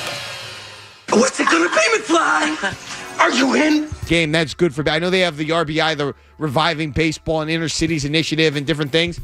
I'd rather see them play in an inner city than at a speedway. I don't know what that does. You got a bunch of people that already like baseball, presumably. Put a team in Tennessee if you want to be there. Go to Nashville and get a team. It's a good baseball state. Next. All right, we'll head to the NFL for this next one. The Kansas City Chiefs are getting their own docuseries, following in the footsteps of The Last Dance and The Dynasty. The Chiefs are getting a new docuseries called The Kingdom, coming out August 14th. Are you in or out on a docuseries about this recent quote-unquote Chiefs dynasty? So out. I do not appreciate a documentary that's going on in real time. I just don't. I don't care. It is not. We already have so much access to these teams. It doesn't do much for me. Even the Celtics one that just came out, right? Which one was that? The Celtic City. Yeah. Okay, I watched that a few months ago, probably back in the spring. The best part of that documentary was everything not associated with the current Celtics. That's what I liked. Once they get to the current Celtics part of it, I didn't care because I'm already living it. I'm following them. We've all lived the Chiefs run. We've followed them. Even if we're not fans of them, they're so in your face. We followed them. I'm out on this. You want to do that? I think it's going to be tough to do anyway because we've already consumed all this content. You know, it's tough to do like a documentary, and I know they've done this, but a documentary about the Patriots from 10 years ago, that's not even as good because 10 years ago we had all that footage. Sound effects and behind this, like all these different things. It's not the 90s anymore. It's not the early 2000s when you got the DVD when they won the championship and you got a bunch of footage and saw a bunch of things you never saw or were exposed to. Out. The Red Sox thing, no, out. I don't like documentaries that have been done in real time. I want a topic that maybe I didn't know a lot about or isn't discussed a lot and do a documentary on that. I don't want a documentary on things that I've already had stuffed down my throat. Out. Well, I don't know if you're going to like this next one because training camp just around the corner. That means Hard Knocks is just around the corner, and this year's team is the Buffalo Bills. Are you in or out on the Buffalo Bills being the featured team on Hard Knocks this season? So is that official? They're going to be doing it? I believe so, yeah. Oh, I think that's a horrible idea. But I'm in. I'm in because that's different. Okay, that's different to me, guys. That's not a documentary. That's a live look at what's going on. Not a live look, but an inside look in sort of real time of what's going on. That's one of the things, Skaz, that ruins documentaries. The type of look and access you get in a show like Hard Knocks. That's why I don't want documentaries. Okay, and the problem is the Chiefs have been so heavily covered. We know everything. All those stories have been told. So I'm not saying they suck or I would never watch them, but I'm not in on them because I just think that they're over the Bills, especially after what happened to the Giants last year where they were like, yeah, we're gonna let go of Saquon Barkley. And then the kid of the GM was saying draft Jaden Daniels and the dad didn't listen or whatever. I forget if he didn't listen or whatever, but that's good stuff, and I'm for that, especially a team like the Bills, where I feel like this is a bad time for Sean McDermott to be on Hard Knocks. He's already on the hot seat. Why would you want to expose yourself to that? Anything he screws up in training camp is going to be there for all to see, and it's going to be his dagger in the coffin. So I'm in on seeing that. So I'm in on the Bills, and maybe that screws them up a little bit for the Patriots, and that's an in-division rival that could get derailed. In. Yeah, I'm with you. I think it's a terrible idea for the Bills. Great for content for our purposes, potentially. All right, we'll end with this one tonight. This was kind of going around Twitter last week. Not sure how much steam it actually has, but sources close to Nick Saban are saying Saban could potentially be eyeing a return to football. Would you be in or out on Nick Saban returning to football? All in. Any big name that way. The pros or college? I'd be much more I believe college. Okay. I'd be much more interested in the pros. Him and Belichick doing a little swap. Or yeah. Like, I'm thinking the first team that came to mind was the Dallas Cowboys. You put Nick Saban in Dallas, I'm all in. I love it. You put Nick Saban in Buffalo, I think that would be very interesting, Skaz. Because I've always tabbed Buffalo as the place that should have been courting Belichick. But if I'm the Bills, I know Nick Saban did not have the success, obviously, that Belichick had in the NFL. But I think that'd be a decent spot for him. You've got the established quarterback. You need to get the defense back up and running. You're a proven winner. You know, you're both kind of in the same place, especially if it doesn't go well this year, where you kind of have one more chance to win the big one. Both Saban, obviously, with his age, and the Bills. Because they haven't won with Josh Allen. They can't get over the Kansas City Chiefs. And I think it would be interesting. I'm all for that. Bring Saban back to football. He wants to go back to college? Fine. I wouldn't want him to go to a juggernaut team. I'd like to see if he can build something up. So I don't know where you'd put him in. Was there a name of a school? Did they throw anything? Because I think, I don't know who would be on the hot seat necessarily. Notre Dame is not going to be available. LSU, I don't think, would be available unless Brian Kelly tanks this year. I don't think he would go back to LSU. I think honestly, Alabama, they have a good recruiting class coming in. But if they tank this year, that would be available again. I have no interest in seeing him go back to Alabama. Bill O'Brien, I'd obviously be interested in BC. That would be fascinating, but that's never going to happen. I'm trying to think. There's got to be another school. I'll give you a school. This just makes me sad because I used to love college football, Skaz. I loved college football, and they've ruined it. But I'll tell you a school that I could see maybe Sharon Moore. That's it. They beat Ohio State last year. That was keeping them afloat. But if they're bad again, I mean, they've eroded steadily since Jim Harbaugh left. I know it's been 1 year, but if they have another down, terrible year, I could see them putting in a call to Nick Saban. I mean, I'd be interested in that. Here's another one. Dark horse. Just going to throw it out there and we're going to go. Penn State. James Franklin can never win that big game. They've been good. With James Franklin, so that would be difficult, but they always lose the big one, whether it's Michigan, whether it's Ohio State. Even if they're a top 5, they always find a way to lose the big one. Would you bring in a Nick Saban to try to get over the top one time at the end of Saban's career? I would think about it. They can't ever win the big one. I don't think he'd go out west. I don't think he'd go to SC. Not that Lincoln Riley's going anywhere. Obviously, Dan Janning at Oregon is safe. And I don't think there's another school out there with a high enough profile that would do it. Maybe Florida. I don't know what's going on with their situation, or Florida. One of the Florida schools, Florida State, Miami. I don't know if any of them would come available. Maybe that would be interesting. I always like to see those Florida schools good. But I'd welcome anywhere Nick Saban wants to come back. I'm in. Let's have him back. 617-779-0985. That's In and Out.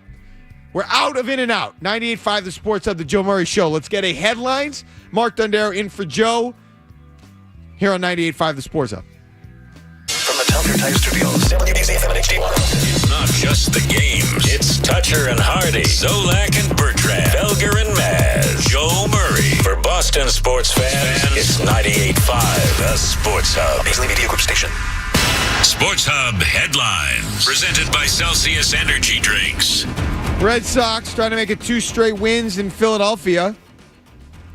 Check that. Well, 2 straight wins. They're in Philadelphia. They beat the Cubs in the series finale yesterday, and now they're trying to beat the Phillies in Game 1 of this series. It is currently tied at 2. They're in the bottom of the 9th. There is 1 out. Nobody on.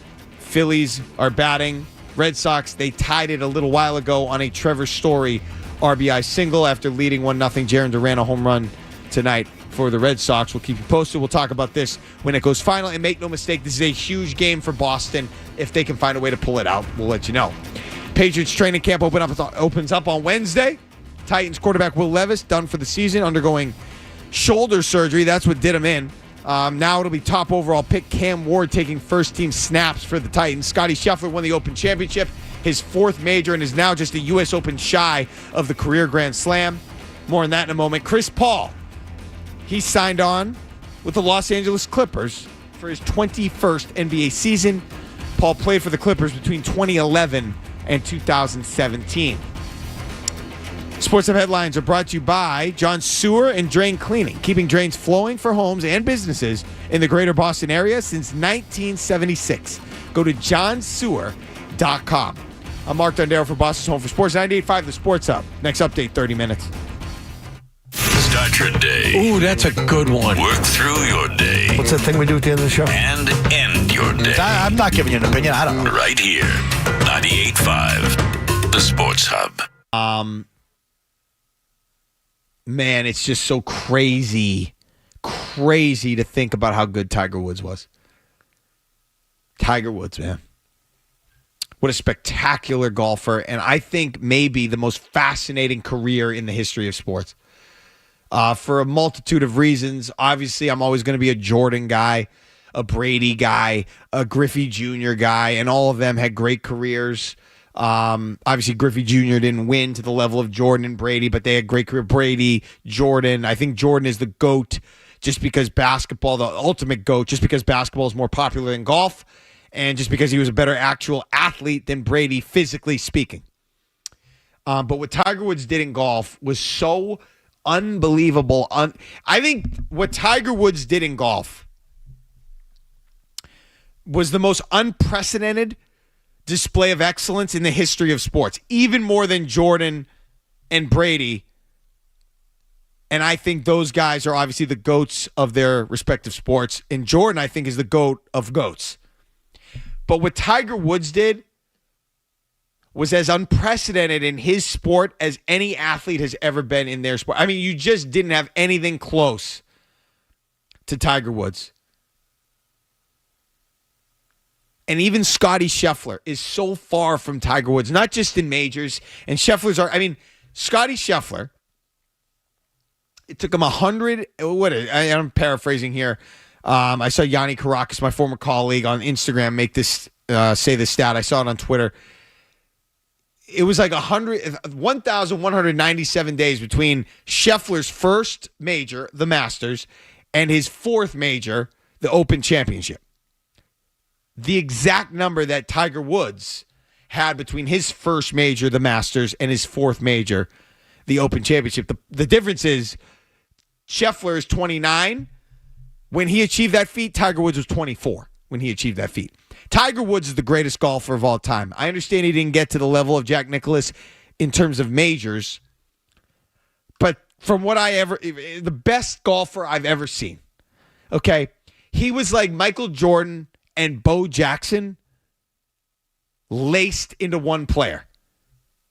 I mean, he did things that Jordan did. He won the way Jordan won, but physically, from a golf perspective, physically speaking, he was as electric and as dominant and as jaw-dropping as Bo Jackson was, physically. The shots he hit, the length that he had, 225 yards out of the bunker onto the green. I mean, he did freakish things like Bo Jackson did on a football field and on a baseball field. Physically freakish things. Scottie Scheffler has dominated the game of golf and has so much further to go to get close to Tiger Woods. Although I will say, Tiger never won a gold medal.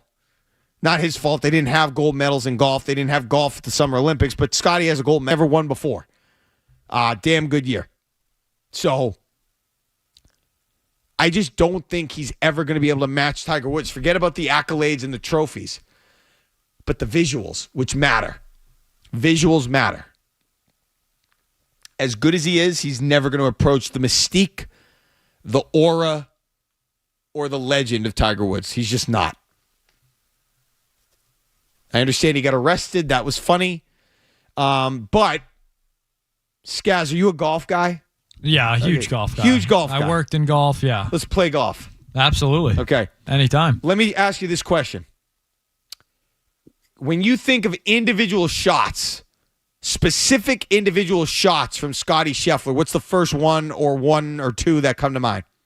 You're like recently, you're just saying like in his career. I think this is a great point because I do think it's the Tiger difference. You could name 50 of Tigers off the top of your head. You could name 10 shots Tiger Woods hit off the top of your head. Yeah, easily. Scottie, like I'm a big time golf guy, so I can think of a couple like, at the Masters or even this week when he blows one left and he chips, and gets up and down for par. But just the way Scottie does it, and I don't want to discredit him, but it's kind of boring. Like he's just so robotic, so perfect. But I'm with you. He is a hell of a career. Great. He's I think it's funny. The U.S. Open next year, the final round on Sunday, is his 30th birthday. Wow. So things are lining up for Scottie, but he doesn't have what Tiger has. I just want to be clear here.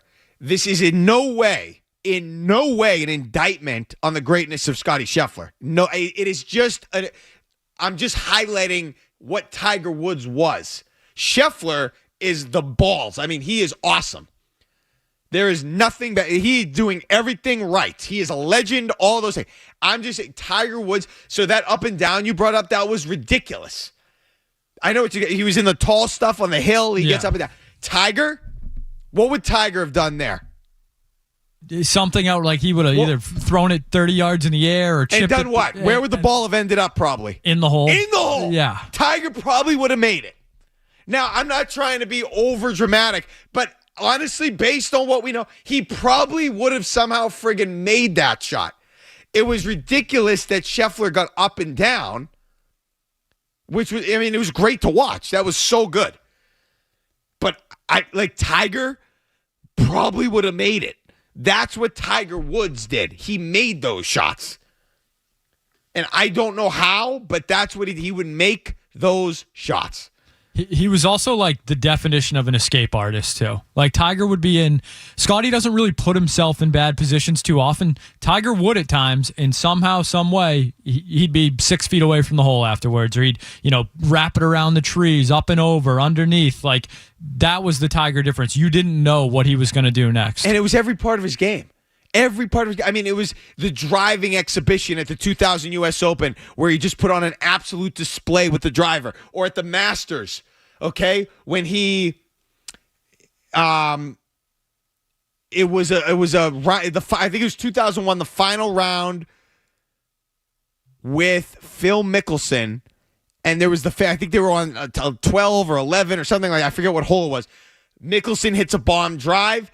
Woods then takes out his 3-iron, not that 3-iron, 3 wood, and blows it past Mickelson. And it was like a legendary moment. And Mickelson's round, he got in his own head. His round tanked. Tiger Woods wins another Masters, his second Masters.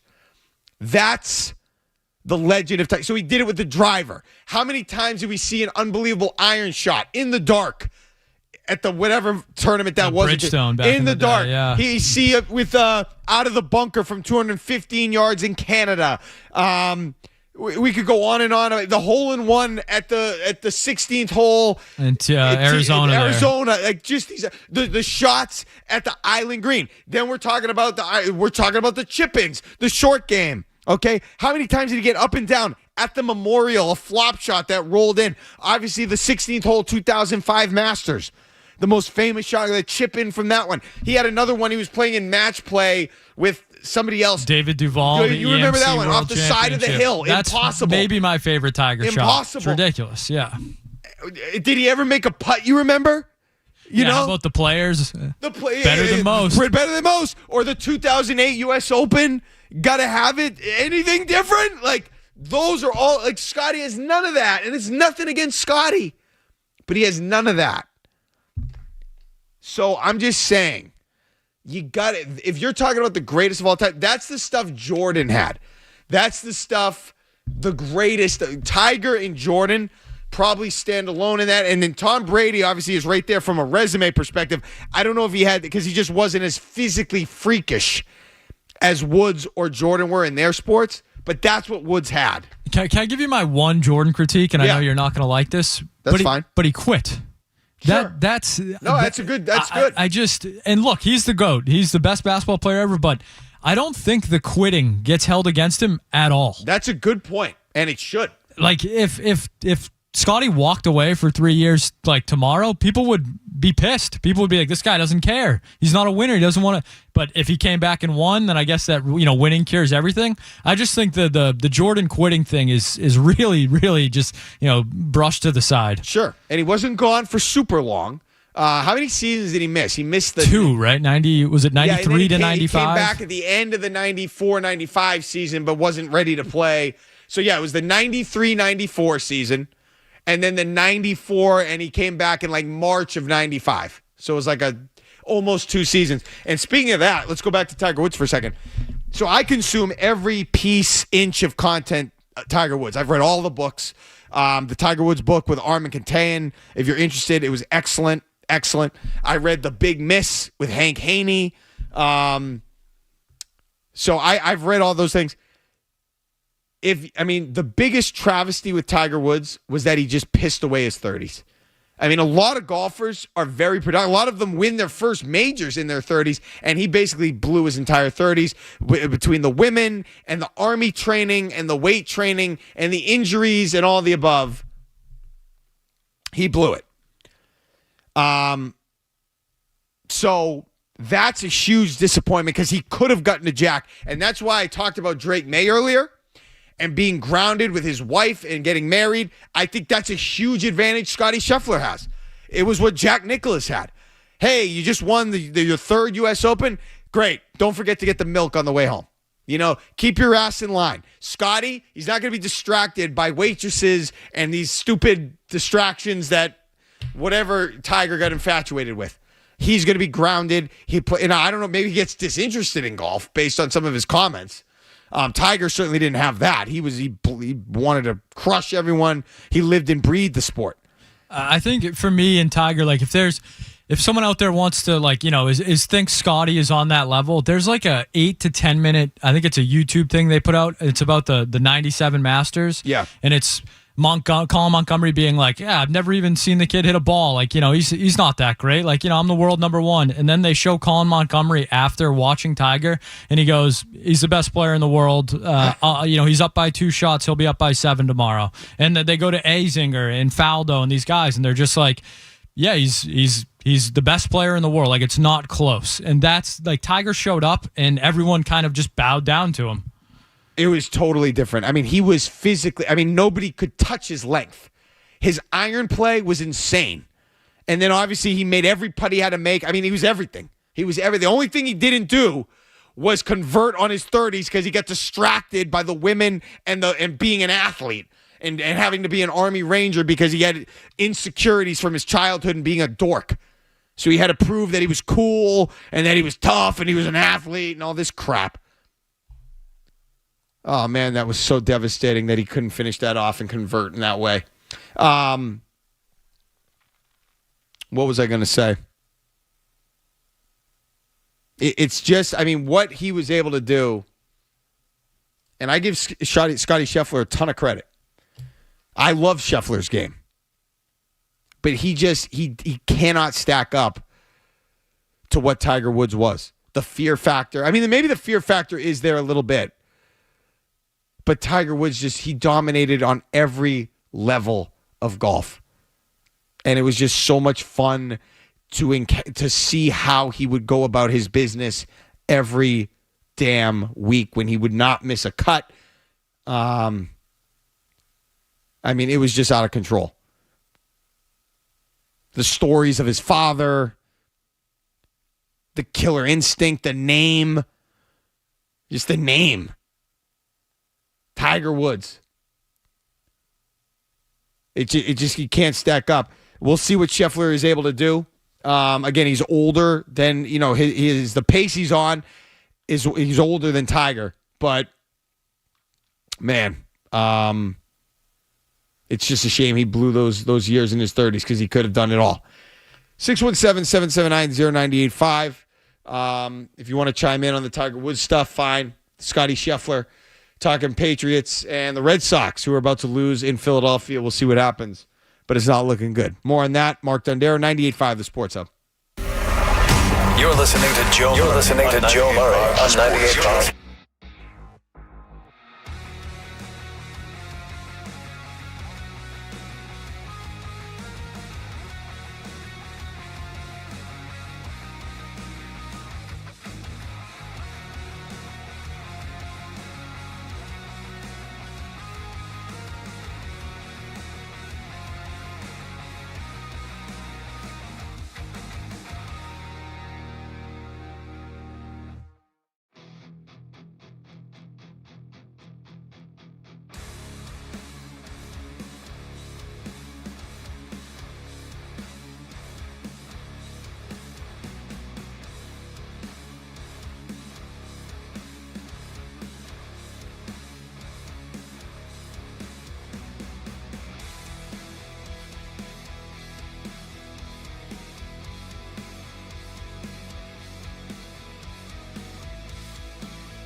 Back here on 98.5.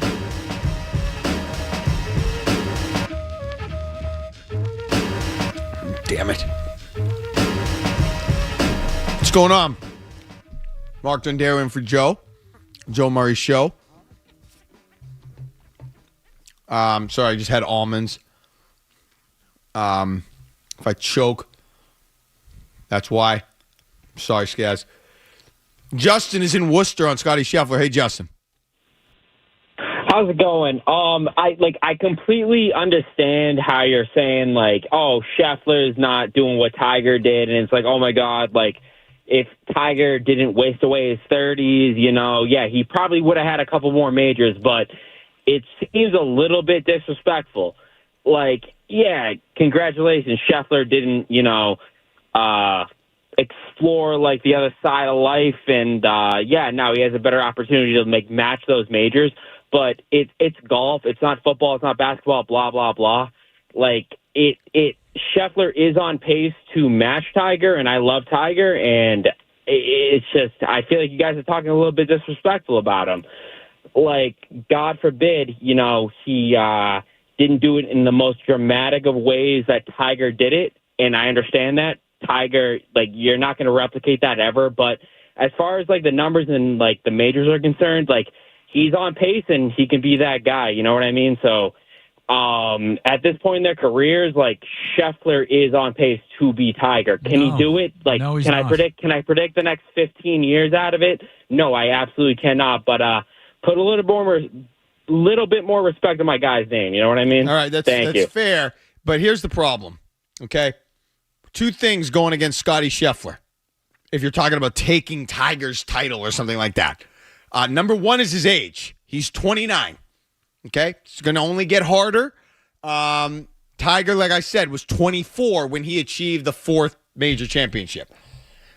The other thing is, I'm sorry, whether you want to admit it or not, the visuals, the mystique, the aura, all of that matters when you're talking of the greatest of all time. That matters. What do you think, Scott? Yeah, I think the caller is a Scottie fanboy. Yeah. Do people not remember Rory doing, Hold on, let me just say. Jordan Spieth? Rory, so Spieth had 2015. Okay, so that was, the 2015 was great. Rory, Spieth, nobody did what Scheffler's doing now. Scheffler is as consistent as we've seen since time. I mean, every tournament, he's seemingly threatening. He's on the top of the lead. Or even, I don't even remember off the top of my head, but even tournaments he lost, he was right there. Even the Masters that Rory won, he was right there for a large part. He was right there. He's always around. He's always winning. If he's not, he's right there. That is more consistent than we've ever seen Rory, than we ever seen Spieth. Rory was pretty consistent early on. He and even in the last 3 or 4 years when he couldn't win a major, he was still winning PGA Tour events left and right. But my greater point is that, Spieth won his couple early and everyone said, well, he's going to get to 5. He's going to get to 6. Rory won 4 relatively early and everyone said he's going to get to 6. He's going to get to 7. I'm a big Scottie Scheffler fan. I think what he's doing is great. I think he's an unbelievable player. But assuming that a golfer can do this long term is a crazy assumption. It's just not how it normally works. Now, Scottie Scheffler's proving us wrong right now, but saying that he's going to catch Tiger or catch Jack, I just pump the brakes on that a little bit. He does have the gold medal. So, that's it. But again, Tiger didn't have the chance. If they did the Olympics every 4 years between 96 and you played golf between 96 and 2012, I'm sure he probably would have won a gold medal at some point. But, it is what it is. And listen, I'm sorry. I know nobody wants to hear it, but the visuals matter. They just do. Okay? So the fact that Tiger Woods was so far beyond everybody else spoke to the level of dominance he was able to achieve. Scottie Scheffler is better than everybody else right now, but it's not like he drives the ball through, 55, 60, 70 yards farther than everybody else. It's not like he does this. Like a lot of players are good iron play. He's not that physically advanced the way Tiger was. He just isn't. So I just think that's a factor. The off factor isn't what it was for Tiger. So that is not going to be the same thing for Scottie Scheffler. It's just not. And that's going to hurt him if we're ever having that debate, which I think, what would Scottie need to get to surpass Tiger? What would he need to be at? He'd need 15 majors and 80-plus tour wins. Okay. So I agree with you. That's what Scottie Scheffler would need. Why? Because he's not as physically gifted, as physically explosive, all those things. But if you talk about, I'll give you another example, and I'm going to cross sports so everybody duck and hide. If you talk about Patrick Mahomes, I will give him the GOAT title over Tom Brady, okay? If he gets, I don't know. How many Super Bowls does Mahomes have right now? 3 or 4. Is it 4? I feel like it's 4, but I'm not sure. No, it's 3. 3. He's 3-2, right, 3-1. Yeah. 3-3. 3-2. They've lost to the Bucks. They've lost to the Eagles. He's 3-2. They beat the 49ers twice and the Eagles. He would need, if he got to 5, I would have that conversation. He would have to at least get to 5. And because the reason I would do that is because if he's so physically gifted and physically more impressive than Brady, if he gets to 5, and especially, let's say, Skaz, he gets 2 more with like a different iteration of this Chiefs roster, then it's like, okay, he changed over the roster, and there you have it. He ends up with 5, not 7, but 5. And he was so physically gifted, I got to get. Then it's okay if you want to have that conversation. So if Scottie Scheffler were that type of player, like Tiger was to Jack. Tiger didn't get to 18, but he got to 15, and physically was just so much better. That's why you can say Tiger's the best of all time. Scottie would legitimately need to pass him in majors and probably wins to have that conversation. Or else it's not worth having. Because he's not as physically dominant. And I don't want this to sound like I'm crapping on Scottie Scheffler. I love Scheffler. He's just fun person to follow, and he's as good as anybody I've seen. And I love Rory. I loved Rory. These moods have gotten annoying, but Scheffler is as good as anybody that has been out there post-Tiger, as consistent as anybody, and I love it. But he doesn't have the awe factor Tiger had. The shots, the shot making, the explosive, all the drama associated with the things he could do and the way he could just get a crowd to erupt. Doesn't have it. 617-779-0985. The Red Sox game has gone final. We're going to update you, and then we're going to discuss it. Because they screwed it up once again. Let's get to headlines. Mark Dondero in for Joe Murray on the Joe Murray Show, 98.5 The Sports Hub. Essential Sports Hub headline presented by Celsius Energy Drinks. Red Sox trying to make it 2 straight, could not do it tonight, falling again to the Phillies in 10 innings. That is now 3 out of 4 games they have lost since the All-Star break, heading back in the wrong direction. As you can tell, I'm getting a little bit negative here. Wasn't all bad. Jarren Duran home run, an RBI single, a clutch RBI single from Trevor Story. Story had a couple hits in this game, but they couldn't get that go-ahead run across. And then in the extra innings, they couldn't get the run across, and they end up losing. Did you see how they lost? I didn't even see how they lost, Skaz. Was it a single? A walk? Was it bad? It was not a single. It was not a walk. It was a catcher's interference call is how they decided to lose. Awesome. Yes. Very brutal. Okay, so that's a disgrace. Catcher, so bases loaded, and the friggin' glove of the catcher hit the bat, and they let the run score. That'll let you. Okay, so not good. They lose. More on that coming up.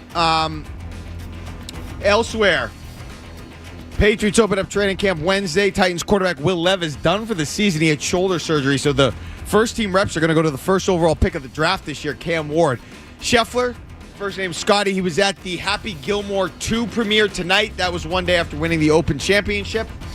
Chris Paul, he signed with the Los Angeles Clippers. He played for the Clippers between 2011 and 2017. It'll be his 21st NBA season. Sports Hub headlines are brought to you by John's Sewer and Drain Cleaning, keeping drains flowing in homes and for homes and businesses in the greater Boston area since 1976. Go to johnsewer.com. I'm Mark Dondero for Boston's Home for Sports, 98.5 The Sports Hub. Next update, 30 minutes. More Joe Murray coming up on the Sports Hub.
season. Horrific pass ball earlier in this game. Allowed a runner to get into scoring position, and then on cue, another base hit for the Phillies that scored, I believe it was the go-ahead run at the time. Maybe it was the tying run, go-ahead, one of their early runs because of a brutal pass ball. Final inning, extra inning, pitching a ball behind somebody. Another pass ball. I mean, I think that one was from, I think it was Hicks, who threw it behind whoever was up for the Phillies. I couldn't tell. Not good. And you've lost 3 of 4. Now you're gonna make me say you're frauds. That win streak was a fraudulent win streak because you play teams that shouldn't be in Major League Baseball. And now here we go against real teams, and we're back to losing close games, making bad plays, making fielding errors, base running mistakes, and because of one series against the Rays, you got everybody all hot and bothered, and you blew it. This team is nothing close to what everybody was hoping they would be, and we should have seen that. I saw it. Where was everyone else?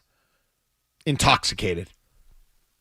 And yep, I'm right back to where I was. 3 out of 4, they've lost. I'm out. Now, I'm going to continue to watch. But if you lose every series here and you're playing the Dodgers at a good time, you're going to get them at home. But if you lose the series in Chicago, a series in Philadelphia, and then you lose the series to the Dodgers, well, get out of my face. Doesn't change what I feel about the Red Sox at the trade deadline. Keep doing it. They should never be sellers. Ever. They shouldn't be. And I'll tell you what. I wouldn't even trade Jarren Duran. I wouldn't even do it. Why? What are you going to do? It's not like you get a loaded lineup. You got guys, but it's not some loaded lineup. I mean, your best hitter is probably some kid. Doesn't even know what he's doing in the major leagues yet. Duran's at least figured out what he does well and what he can do in the major leagues. I keep him. Trade the draft picks for pitching. You should be able to do that. Trade draft picks. Keep Duran. Keep him in the mix. Go get a pitcher and try to win that way. I mean, that's what you should do every trade deadline. Draft guys that you can trade to continue to contend in that given year. You should never be playing for next year, ever. I don't like where they are, but they're still 54 and 48. I don't like how they're trending, though. But statistically, they're still close enough. Not really in the division because the Blue Jays are up 6 games on the Red Sox. It's probably a little out of reach. But in the wild card, they're right there. Right there. You're right there for a playoff spot. You buy. And you buy for real. Real purchases. Real players that impact the team now. And I just would keep Duran. I'm not going to be mad if they trade him because I think you could get something good for him. I'd like to think that anyway. And that's the key. Proving you're aggressive and interested in winning and trying to fill holes, namely a pitcher. But if you could keep Jarren Duran's bat, an offensive, force for you, I would do it. And then I would trade some of those prospects that have some hype attached to them that are never going to amount to anything. Blaze Jordan, Miguel Bleece. I almost bought a Miguel Bleece baseball card back in the, a little while, a year or so ago when I thought he was a hot prospect. I mean, they've got some guys on the farm that people are, might covet, sort of. They just drafted 18 pitchers, 15 pitchers, whatever it was. But this is very bad. 3 of 4 is the bar gets set high when you're trying to be a team that can contend for a championship. And all these people, Jeff Passan and Buster Olney, watch out for the Red Sox. This team can win the world. Watch out. They're buying. They're going to, they're frauds right now. They're the same 500 group they've been for the last 4 years. That's what they are. And they're proving it now against the good teams and the real teams in Major League Baseball. The real teams. That's what they're doing. So, I never bought in. I was interested like everybody else, obviously, but I never bought in. So, don't look at me. I said all the right things. as they've lost 3 of 4, and it doesn't get any easier. Philadelphia, LA. Okay? Then you get a little bit of a break, air quotes, with a series against the Twins. The Twins are not awful, but they're okay. They're hovering around 500, a little below. So that it's not going to be a cakewalk in Minnesota. And then you get Houston at home. And Houston is excellent. They're leading the AL West, and once again, well above 500. It doesn't get much easier. Kansas City at home should be a little easier, but they don't suck. They're around 500. Then you're at the Padres. Good team. 10 games over 500. Then you're going to Houston. Okay, now we're in mid-August. And then by then, who knows where you'll be. So they did this last year where they came out of the break, played poorly, and it screwed them, and they're on their way to doing that again. So, yeah, I'm down. Okay, you had a chance to win this game tonight. You couldn't get that run across in the 7th or whatever it was with less than 2 outs and a runner on third. And now here we go. Once again, 617-779-0985. It disgusts me. But they should still buy. Doesn't matter. You are right there in the wild card. You buy. You go get a pitcher, you go get a bat, and you keep the bat you have. That's what I would do. You have prospects, you trade them. 617-779-0985. Mark Dondero on the Joe Murray Show. Don't go anywhere. There's more Joe Murray. More Joe Murray. On the way.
buying, really buying at the trade deadline. Okay, I'm not just going through the motions.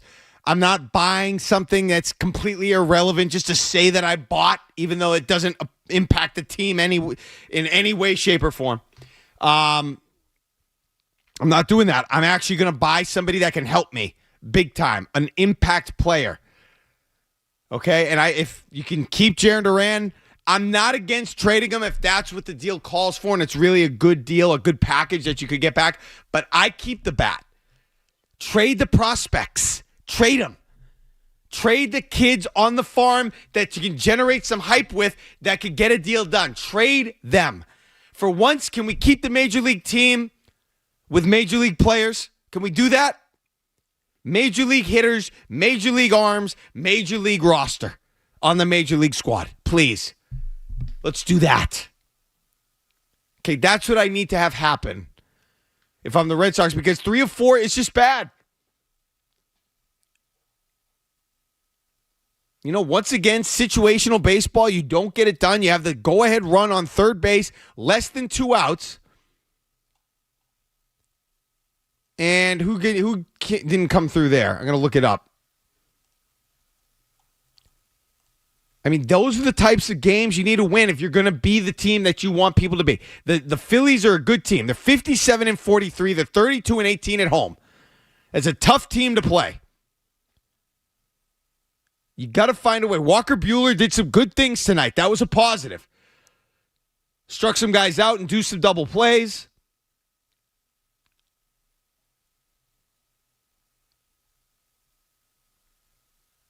But it just wasn't enough. It was the 6th inning. Trevor Story singled to left. Bregman scored. Roman Anthony to third base. Then Wilyer Abreu, who's had a great year, strikes out swinging. Huge spot, strikes out swinging. Awful. Awful, awful, awful. Okay? Then you have Story, who stole second base. So you have second and third, now 2 outs, and the guy that has been as hot as can be, Ceddanne Rafaela, strikes out. Ceddanne didn't get it done in this spot. So, you know, tough scene, but these are the games you got to win if you're going to be the team that we want you to be. And if you don't have the players that can get it done, you got to go get those players. Bad loss for the Red Sox. I'm not interested. Yeah, Walker Buehler looked better. I'm not interested in that, though. I'm not interested. This team could go get guys that could help them contend right now. That's what I want. That's what they should be interested in. And now here we go. It's going to be hard to bounce back. You got another tough game tomorrow. The best part about the weekend was that Garrett Crochet did what Garrett Crochet is supposed to do. He's supposed to shut the door. He's supposed to get you back on track, and he did do that once again. For the Red Sox. But it's just, there's still something missing when it comes to being able to convert in these situations against some of the better teams. And you certainly have that opportunity with the Phillies, who are in first place in the the National League East by 1 game over the Mets. First place, 1 game over the Mets. They're expecting to be in the National League Championship Series once again. Dodgers, maybe the Cubs, maybe the Brewers. The Brewers have been playing great baseball. I feel like the Brewers, that's a real team. They were hot before the break. They're hot after the break. They stay hot. They're not frauds. It's the Red Sox. They had to, based on their recent history, they had to prove that they were legit. And it's not over. But losing 3 of 4 to start this run, not good. Not good. And I am somebody that didn't buy in, didn't believe, was waiting for the other shoe to drop. So, you know, I'm more on the negative side here, but that's the way it is, and that's the way they're going. So they got nothing. They're getting no leash from me. They had to prove to me that they were worth my attention, worth my faith, and I didn't give it to them, and they're not earning it now. So shut your pie hole. Okay. Breaking news. You don't need the sounder, but I'm telling you something right now. I'm thinking about starting a new segment on the Joe Murray Show when I fill in. We're going to call it Chat JOE. Okay? I have done some research, and I've used AI. Okay, what I did was I typed into AI, give me 9 Boston sports comparisons if 2 members of the Boston sports media scene were caught in a compromising position like the Coldplay couple at Gillette Stadium. And the results are in, and my gosh, are they in. And I will read them when we get back. You've got to hear some of these. You've got to hear what AI came up with for the Coldplay couple in relation to the Boston sports media scene. And again, I just want to preface this by saying this is not me. This is AI. So my apologies to everybody we're going to talk about next. It's just AI. From the Tell Your Time studio. Just fun. We'll be back. Not just the games.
Show.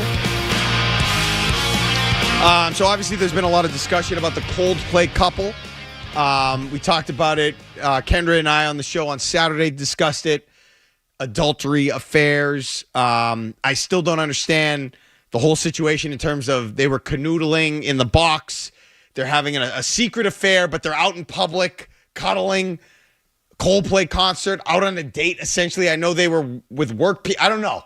So I don't really understand why you'd be out in public cuddling if it was a big secret, whatever. I don't have affairs, so I don't know how that game is played. But Everyone's talking about it. It was hilarious. The internet has gone crazy, understandably so. These people, I'm assuming their lives are somewhat in turmoil, obviously. So it is what it is. But they did it to themselves. As a result, though, we're going to have a little fun and use ChatGPT. Okay?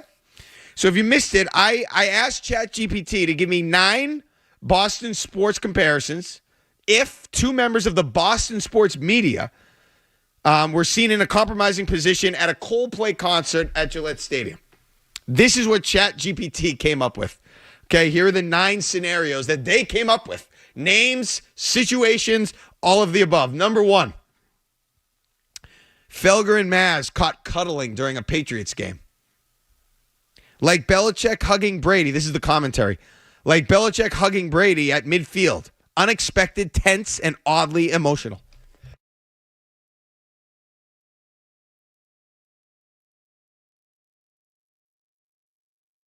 The almonds. Almonds got me. That's number 1. Felger and Maz cuddling. Number 2. This is per ChatGPT AI. Dan Shaughnessy seen sharing popcorn with Trenny Casey.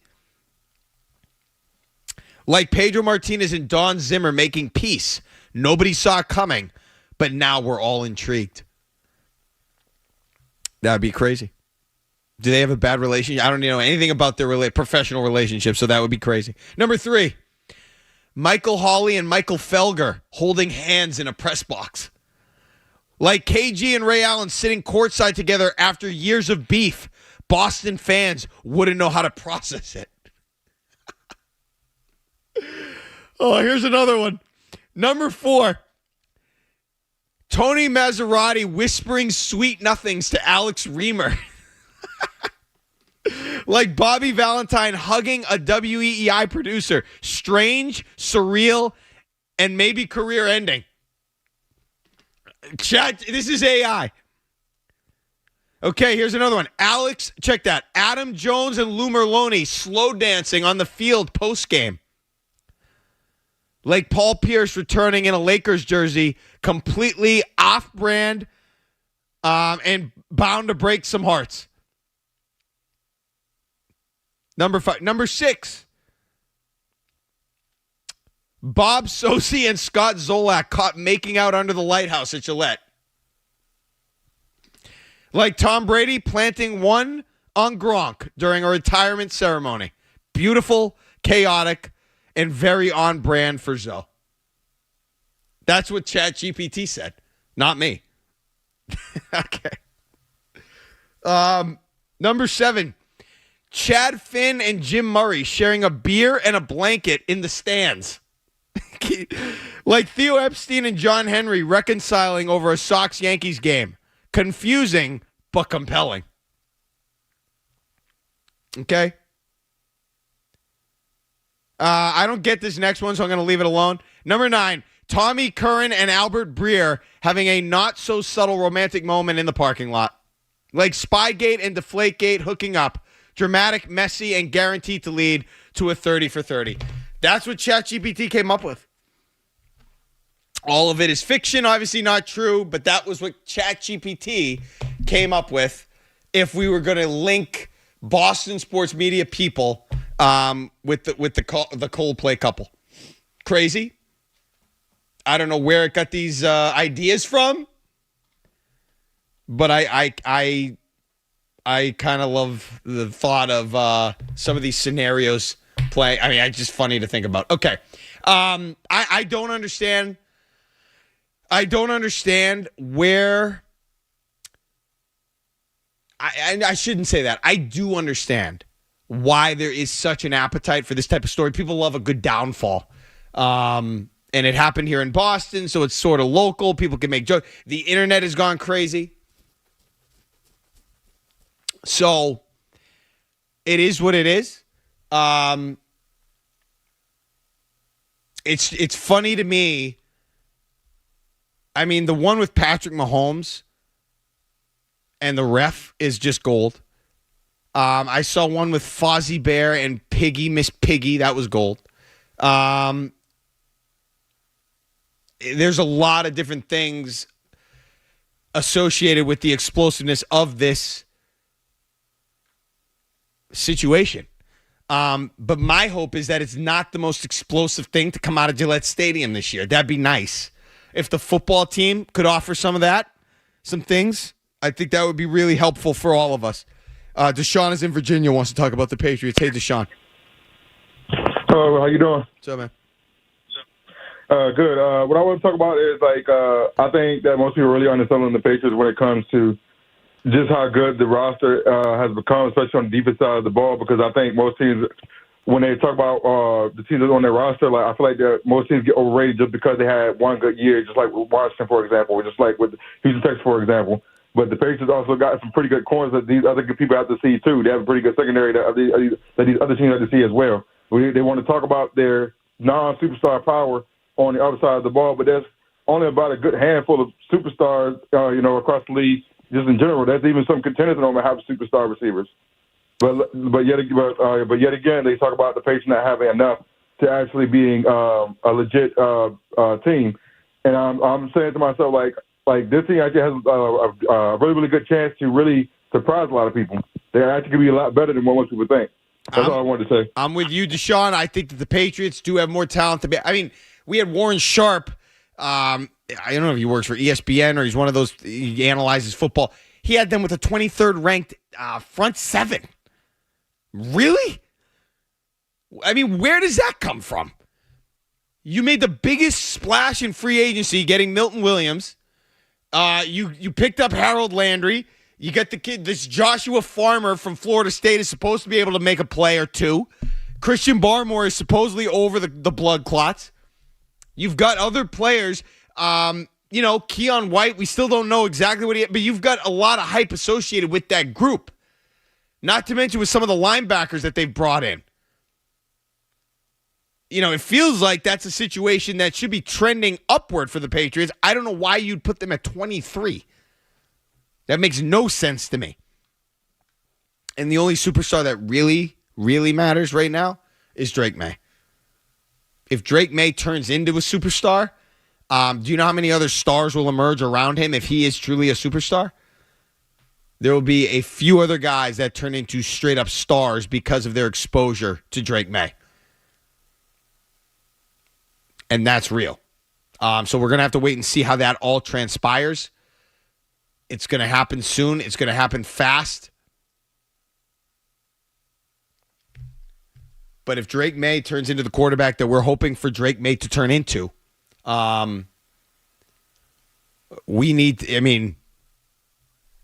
are going to feel like the Patriots have a lot more talent than they might show on paper. I promise you that. Because he will elevate guys. Josh McDaniels will elevate the play of other guys.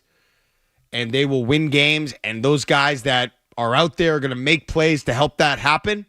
And you're going to get a lot more. You'll hear a lot more from a lot of those players as a result. They will be a lot more popular. They will get a lot more. Because right now, the Patriots just have been so bad, there's no reason to celebrate any of their positional groupings. You have to, just default to, they're not as good as you think.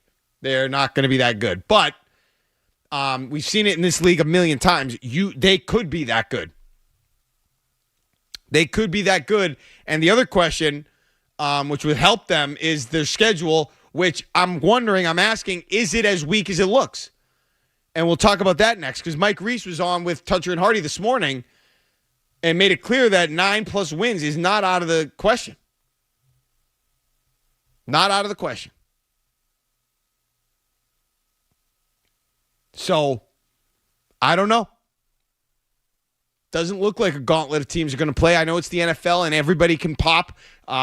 You could have a draft class that really emerges and turns you into a contender, and another team we thought was going to be a contender into frauds, like we saw last year with the Bengals. They didn't even make the playoffs, even though week 1 we thought that was a good win for the Patriots. They didn't even make the playoffs. Is their schedule actually legit? Or is it harder than it looks on paper? We'll discuss that next. Mark Dondero in for Joe Murray on the Joe Murray Show, 98.5, the Sports Hub. You're listening to Joe Murray.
How legit is this Patriots schedule? That's going to be one of the big questions going into the season, because we think we're not expecting it to be too bad. Oh man, I can't wait. Just looking at the schedule, I can't wait for football. I can't wait. It just feels good to have a team that could be in contention. Not necessarily for the Super Bowl, obviously, but, just kind of back a little bit and create a little noise. First game of the year, Dallas at Philadelphia. Not all that jazzed up for that one. That'll be an easy bet. Man, is Dallas going to get their ass kicked? Now we'll see what injuries take place in the preseason or whatever. Right now, Philly line -7. I love that line. Dallas sucks. Not happening. The more interesting game to me is the Friday matchup, Kansas City at the LA Chargers. That is way more interesting to me. Way more interesting to me. Patriots week 1 matchup, they're at home against the Los Angeles Raiders. And, where do I see their schedule as of now? We'll have to do this again at some point right before the season. But right now, I think the Raiders are going to be a team that the Patriots beat. Pete Carroll. I don't see it. I'm going to give the Patriots another loss in Miami because I just think that's a road game and it's early and they're going to lose in Miami again. Steelers, Aaron Rodgers, win. That's a win. Panthers, Bryce Young, win. That's a win. So we got 3 wins in the first. So they're 3 and 4 to open the season. 3 and 4.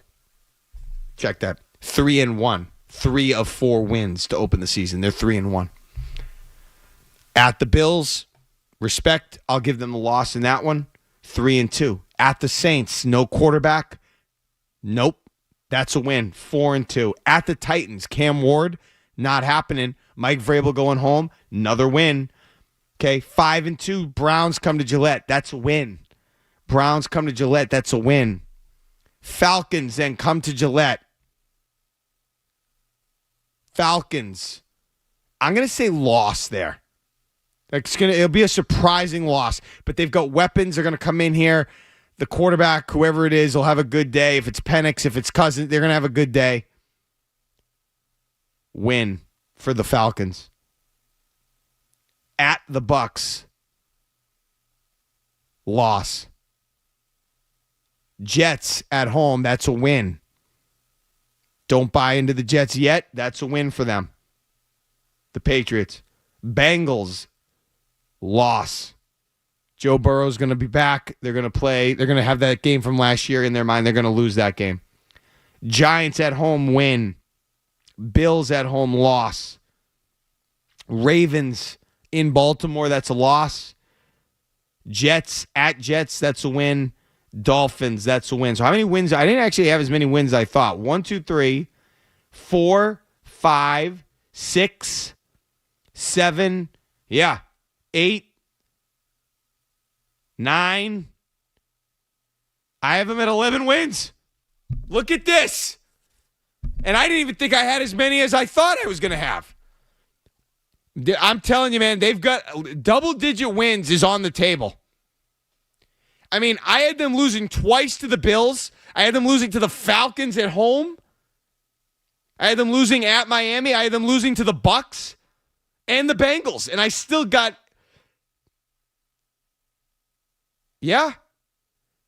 losses. Ravens, Bills, Bengals, that's 3. Bucks, Falcons, that's 5.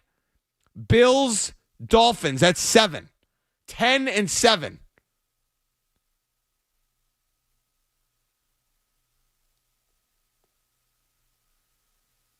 Right? They're not playing 18 games yet. 1, 2, 3, 4, 5, 6, 7, 8, 9, 10 and 7. That's what I have the Patriots at. 10 and 7. Lock it in. Injuries notwithstanding. Lock it in. 10 and 7 is what the New England Patriots are going to. I don't know what team. I'm giving the Falcons the benefit of the doubt. I think they could surprise some teams. I think they could be better. Drake London, McLeod. if Penix is playing, I mean, I think they could be a little bit better. If he surprises some people, I'll give them a little upset win there. I have respect for the Bucs and Baker Mayfield. Do I love them? No, but on the road, they've been whatever. I'm not convinced they're going to get swept by the Bills, but again, out of respect, I'll give it to them. Same to be said about the Dolphins. I like the Bengals to bounce back against the Patriots this year, especially they get T. Higgins back. They get, if Jamar Chase is in, it's a team that's a good team. But who are they going to lose to Bryce Young at home? You're going to tell me that Aaron Rodgers is going to come in here with Mike Tomlin and get a win? Hell no. I don't care that they got Metcalf and they got some guys. No. Raiders, no. Not week one. I don't even know who their quarterback is. Saints have no quarterback. Titans are going to have a rookie. Nope. You're not going to lose with May and Vrabel and all them. Browns, no.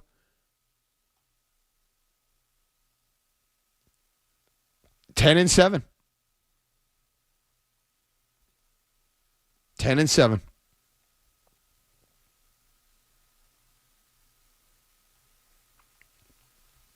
And we'll see if they can win that game in Miami at 1 o'clock on September 14th. That would be a nice statement win early in the season, considering that Tua Tagovailoa has dominated your ass. Dominated. If they could figure out a way to win that game and move to 2-0, there's no way I expect them to lose the Raiders game. No way. Mike Vrabel is going to have them ready to play at home, coming east. Pete Carroll, no quarterback. I don't care that Tom Brady's the owner or part or whatever he is. He's probably not. He's going to be calling a game. It doesn't even make sense, so that's out the window. Don't give a damn. Yeah, I think obviously teams are going to be better than we thought. Teams are going to have better games than we thought. Whatever. I just feel like this team. Again, what is the path to them really disappointing us? I don't know what the path is. And I'm not trying to be a homer here, stick my head in the sand, but I genuinely can't think of a path that is going to lead down to a disappointing result. The only thing I can think of is that Drake May genuinely is a bust. And we just didn't see it. That's the only one I can think of. May is an absolute bust, and none of us saw it coming. I don't expect the coaching staff to come in and be a disaster. Vrabel, the defensive coordinator, once he gets healthy, is it Williams?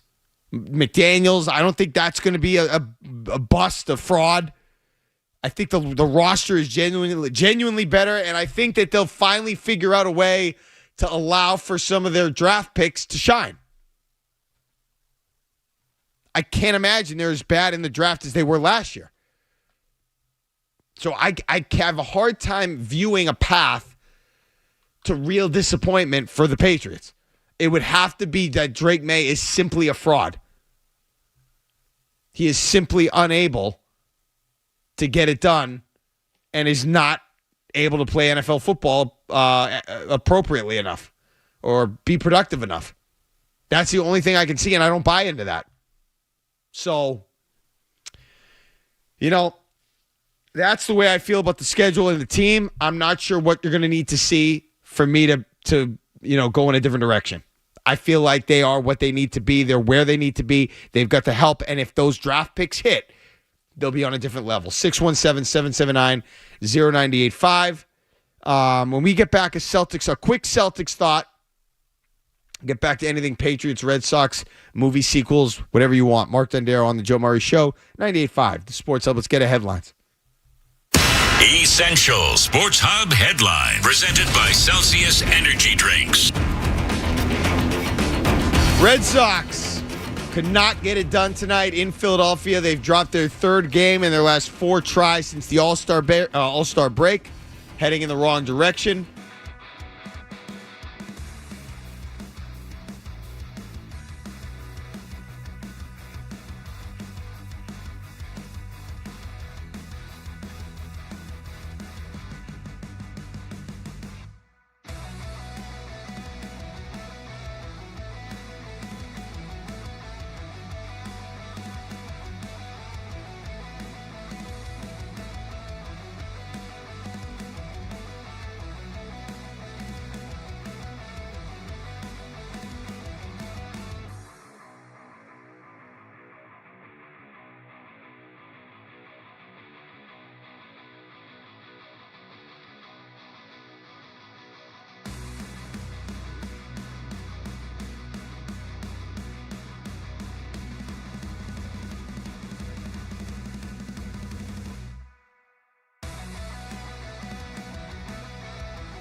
different things that maybe the Celtics would be more interested or open to putting in play come real basketball games during the regular NBA season.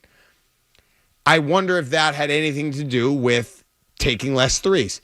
And if the perceived interest in a guy like Ben Simmons is a reflection of that. I can hope. I don't think that's going to be the case. I don't know why else look, he's got an ability to defend. He's long. He can score in transition. He's been the furthest thing from a winner. But I don't not trust Brad Stevens. So if he feels like this is a guy that could help the Celtics, I'll believe him. But I just feel like this could maybe signify a changing of philosophy at TD Garden. Maybe they're not going to be quite as married to three-pointers. And maybe they're hoping that will help their end-of-game execution in big games, close games. Maybe they feel like they don't need help in that area. I feel like they need help in that area, but I don't know what you do to get there. Jason Tatum sort of is what he is. I don't know what you do to get to that level. Maybe bringing in a guy like Ben Simmons is the answer. If you're going to try to convert to a more at-the-basket, drive, kick and drive type of team, maybe he'd be a good fit for that, but I'm not seeing it anywhere else because the guy has been the furthest thing from a winner. He didn't even get to the NCAA tournament. Okay, if you're that dominant, you can't even get to the tournament at LSU. You're playing with other athletes on an SEC team. You got to find a way to get to the tournament, or else you're a loser. I know you're super wildly talented, but that's a loser thing to do. To not even make the playoffs in college basketball, where one guy can literally take over the damn game. So not good enough. But if the Celtics are interested in him, I'm intrigued. Because I would not mind if they did move a little bit more away from some of the other things.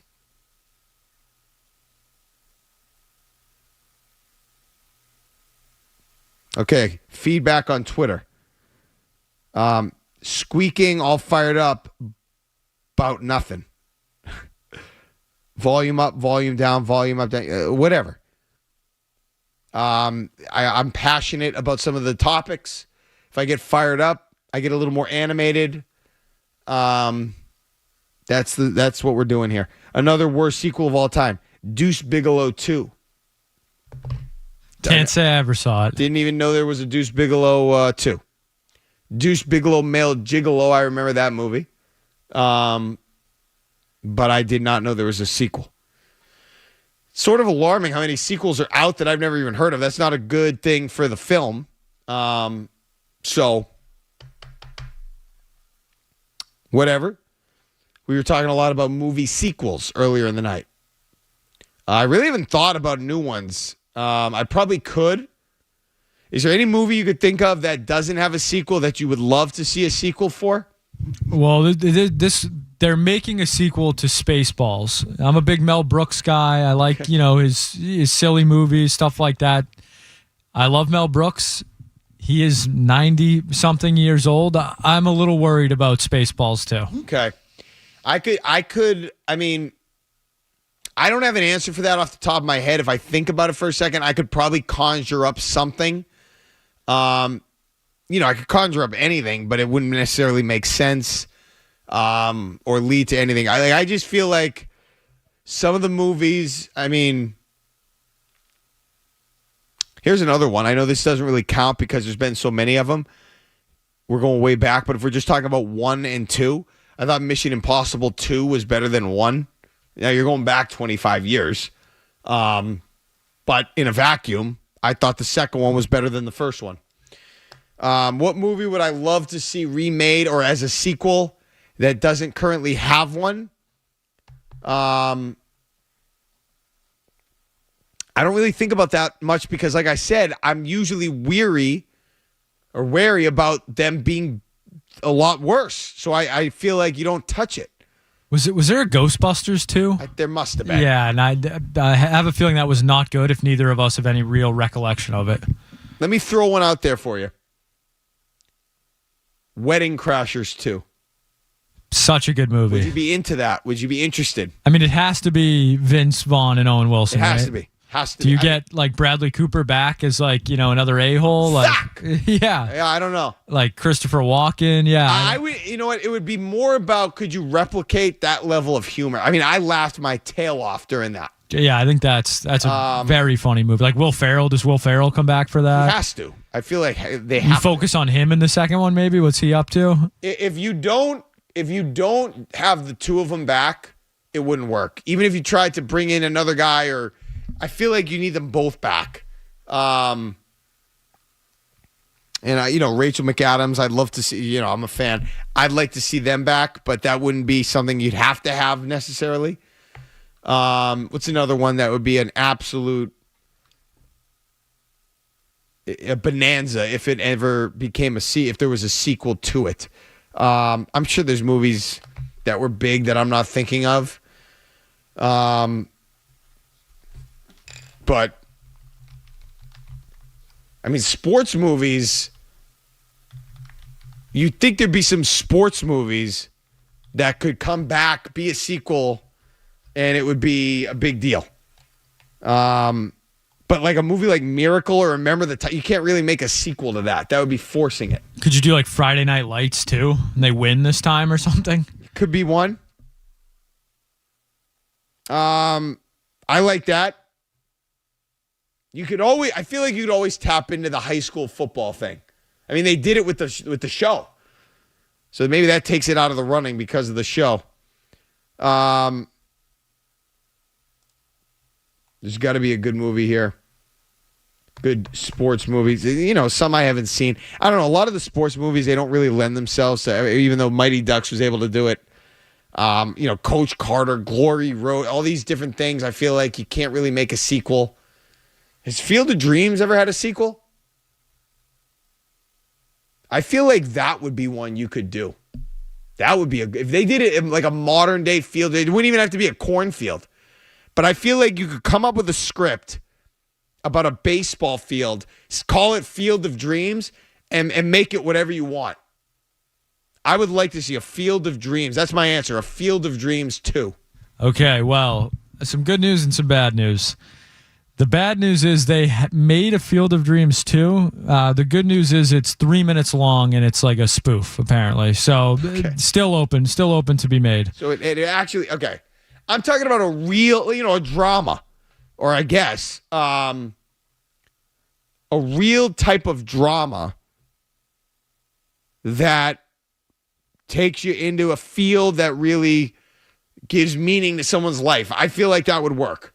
They could do that again, even though it was a long time ago, 1989 or whatever. I feel like you could do that again, modernize it a little bit, and make it good. That's one I'd be interested in. So there's that too.